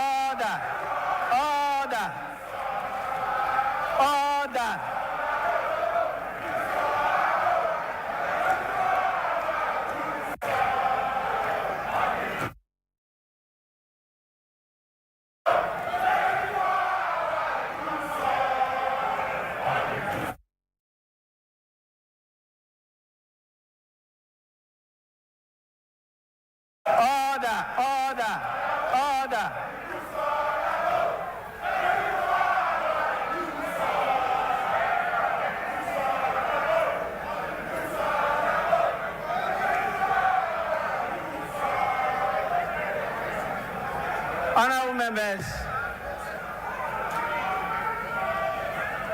honorable members, please, honorable members, let me assure you,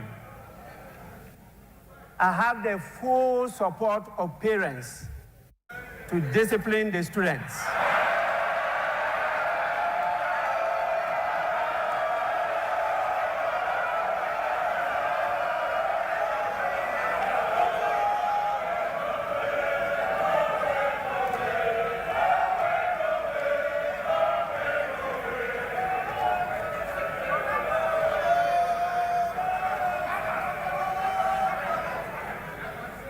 I will not accept any apologies again. Honorable members, in accordance with Standing Order 72, Rule 4, I convey to His Excellency the President the gratitude of the House for the address. Honorable members, again, in accordance with the practice of this House, a formal communication will be forwarded to His Excellency the President after the House has thoroughly debated this address. So you will soon have your say. In accordance with the standing orders of the House, I want to know from the Majority Leader any indication regarding adjournment of the House. In other words, Honorable Leader, can you move for an adjournment?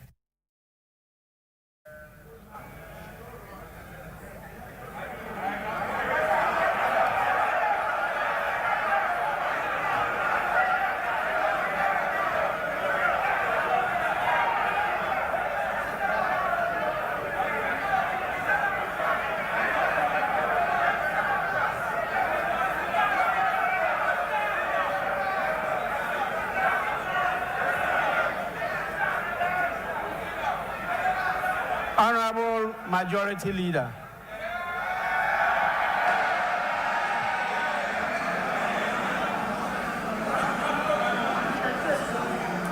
Thank you. Thank you very much, Right Honorable Speaker. Right Honorable Speaker, we wish to thank His Excellency the President for fulfilling his constitutional obligations under Article 67 and duly presenting to us a message on the state of the nation. So, Speaker, things are clearly bleak. So, Speaker, I see on this side of the House my colleagues in black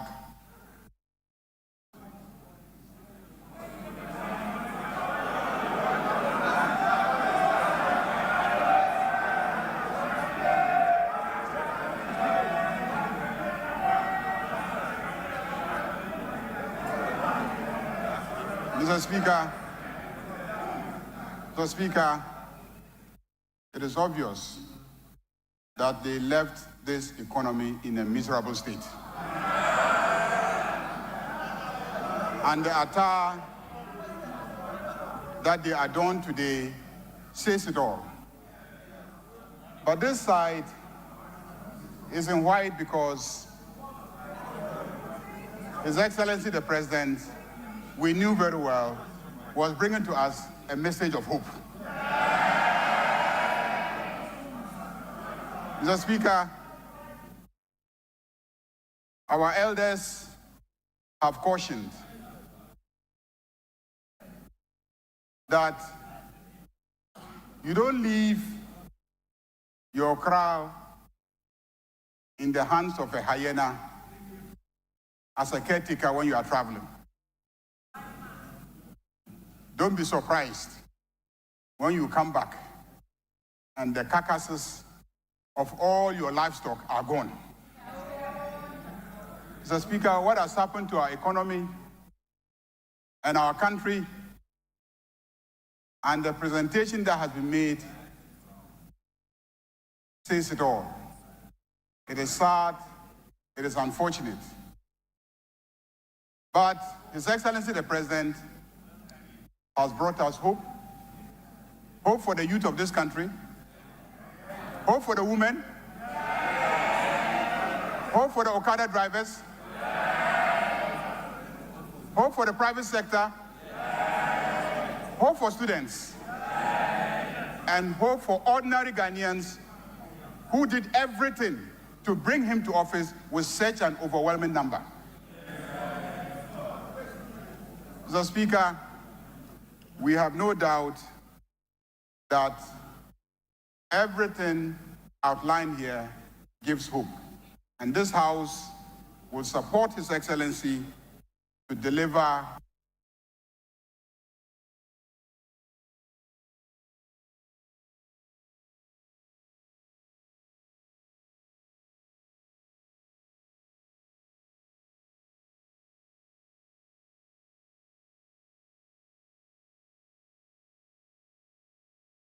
on his commitment.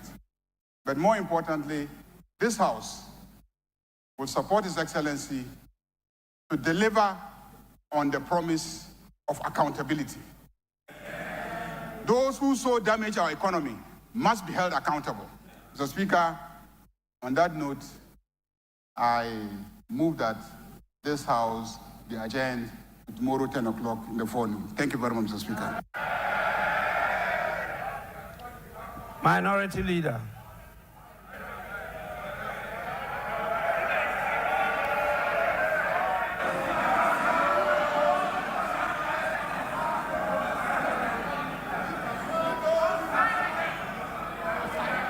Mr. Speaker,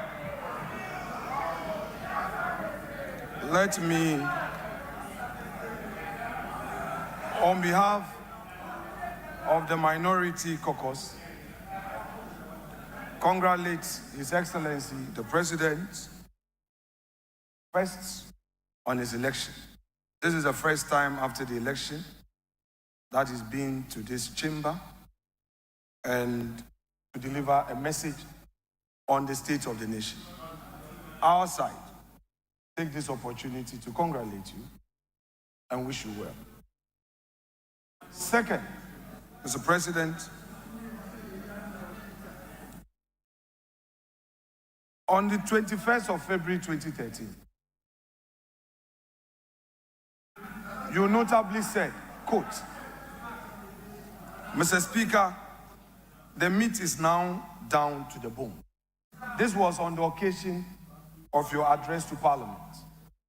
And you said that the meat is now down to the bones. This was at the time, Mr. President, that you were President of Ghana. And you had served as chair of the economic management team of your own government. Yet, when you came to this House, you lamented on the same state of the economy that you had presided and re-echoed the point that we are left with just the bones. Mr. Speaker, the President again says that he has delivered less ministers. But it is clear that his strategy is, if less, more divide. You have appointed few ministers, but more and more and more presidential staffers and more committees.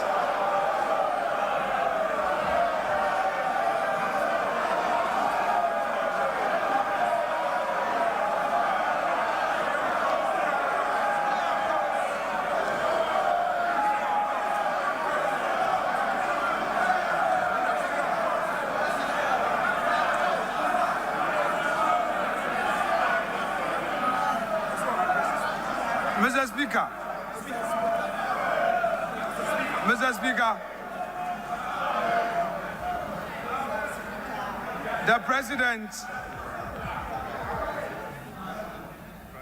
again. Honorable members, please.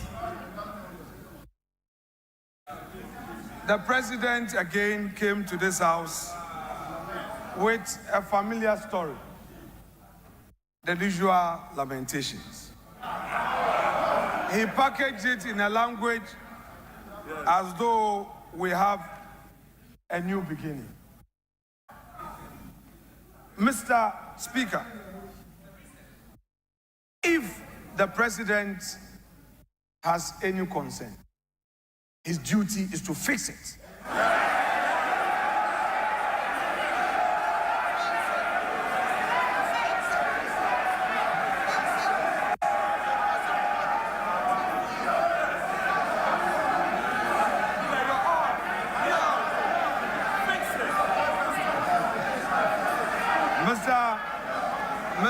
Mr. Speaker,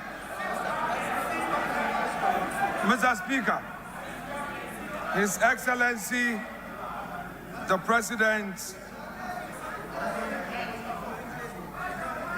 has announced to us a cabinet of 19 with only 2 women. The daughter of the founder of this NDC, Senator Rawlings, is missing. Hajaladi is missing. Helen Intosu is missing. Where are the women in this government? The Vice President. Honorable members, please, order, order, order.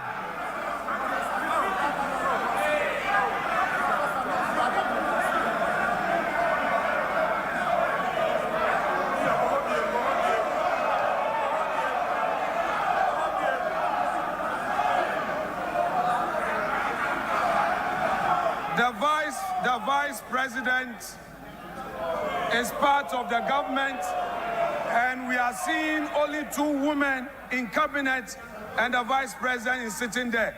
In percentage terms, we have only 10% of women in cabinet.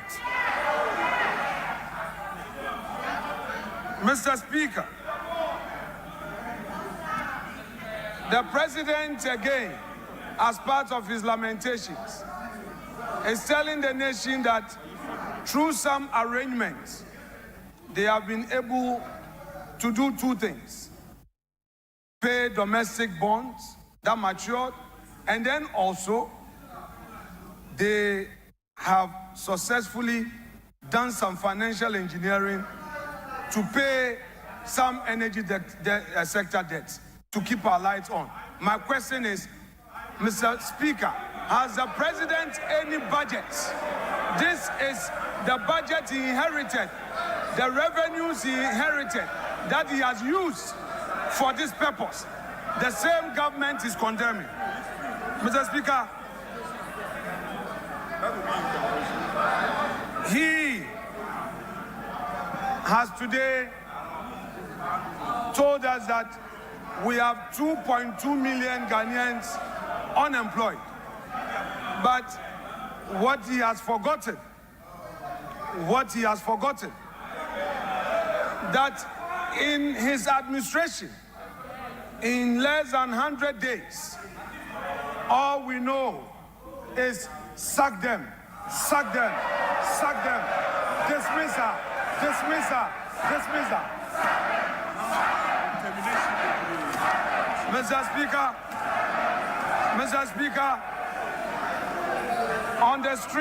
on the streets of Accra today, the youth of the country are saying that Mahama Bakun termination bebre. Mr. Speaker,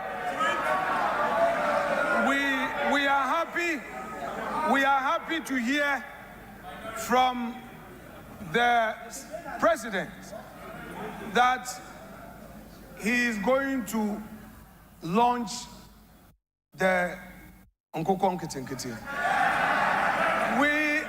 happy to hear this, but we are curious because only yesterday we heard of a confirm. Mr. Speaker, the president talked about the school feeding program, and in his submission on the school feeding program and the status of it, he said that they are now feeding the children well. What he didn't say was that at the time he assumed office, the previous government had paid every single one of the caterers.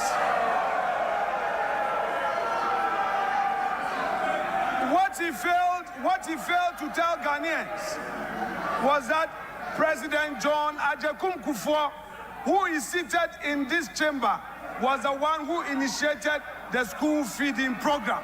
He did not acknowledge him.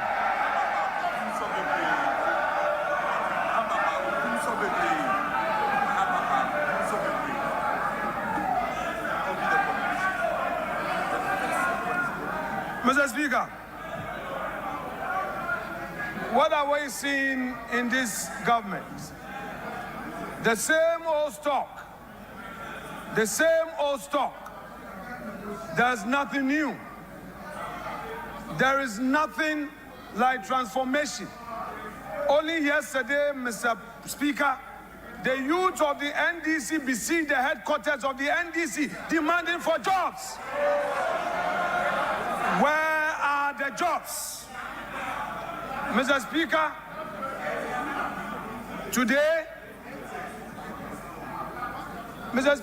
today we are seeing the 184 or so filling this chamber, the 183, plus the independent MPs who have caucused with the NDC. Today this house is full. But Mr. Speaker, Mr. President must know that the majority is frustrated. They don't come to the chamber because there are no jobs for them.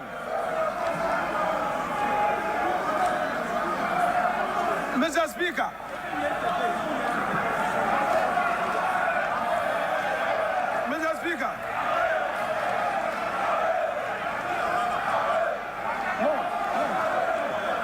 we have patience. Honorable members, please. Honorable members.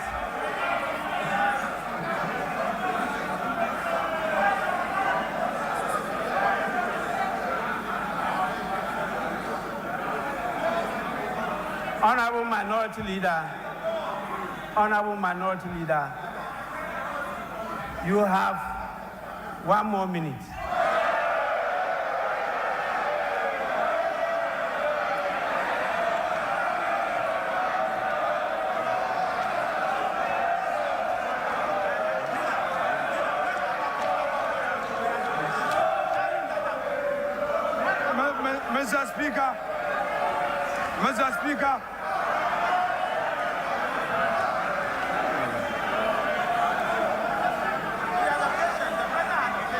Mr. Speaker, when akufo-addo was here on his last sonar, akufo-addo had patience for Emmanuel Ama Kofi-Boa to speak.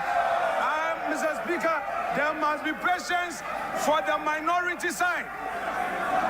I cannot be limited, Mr. Speaker. Let me finish.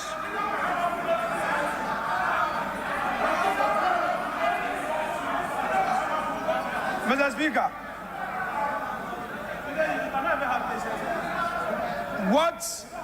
what we have heard today fails to acknowledge the strides made in the last 8 years.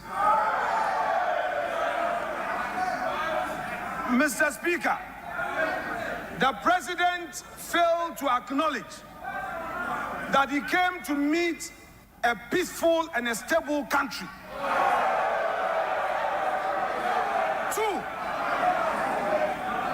The president failed to tell us that he came to meet a public and civil service that the government, in spite of all challenges, was able to pay consistently. Mr. Speaker, the president failed to tell us that in spite of all the crisis, consistently, the akufo-addo government was able to increase wages. And the minimum we did was 11% as compared to his 10%. Honorable Minority Leader, Mr. Speaker, to conclude. Your time is Mr. up. Speaker, to conclude. Honorable members, my attention has been drawn to the presence of more distinguished members. And I want to draw your attention to them.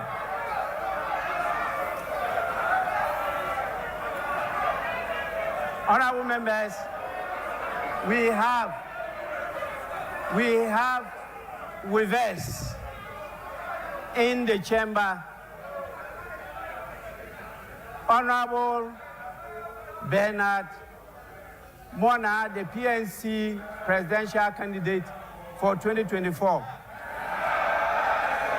Two, honorable members, we have the APC presidential candidate Hassan Abdullahi Ayarga.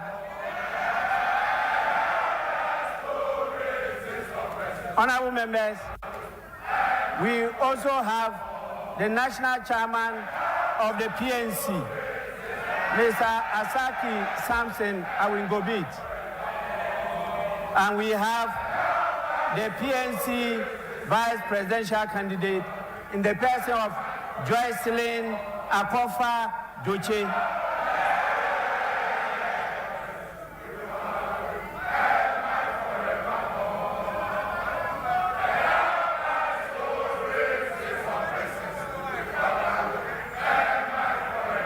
Honorable members, I now put the question.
Honorable members, many hours at 28 February 2025 at 10 o'clock in the forenoon. The House is adjourned.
You go.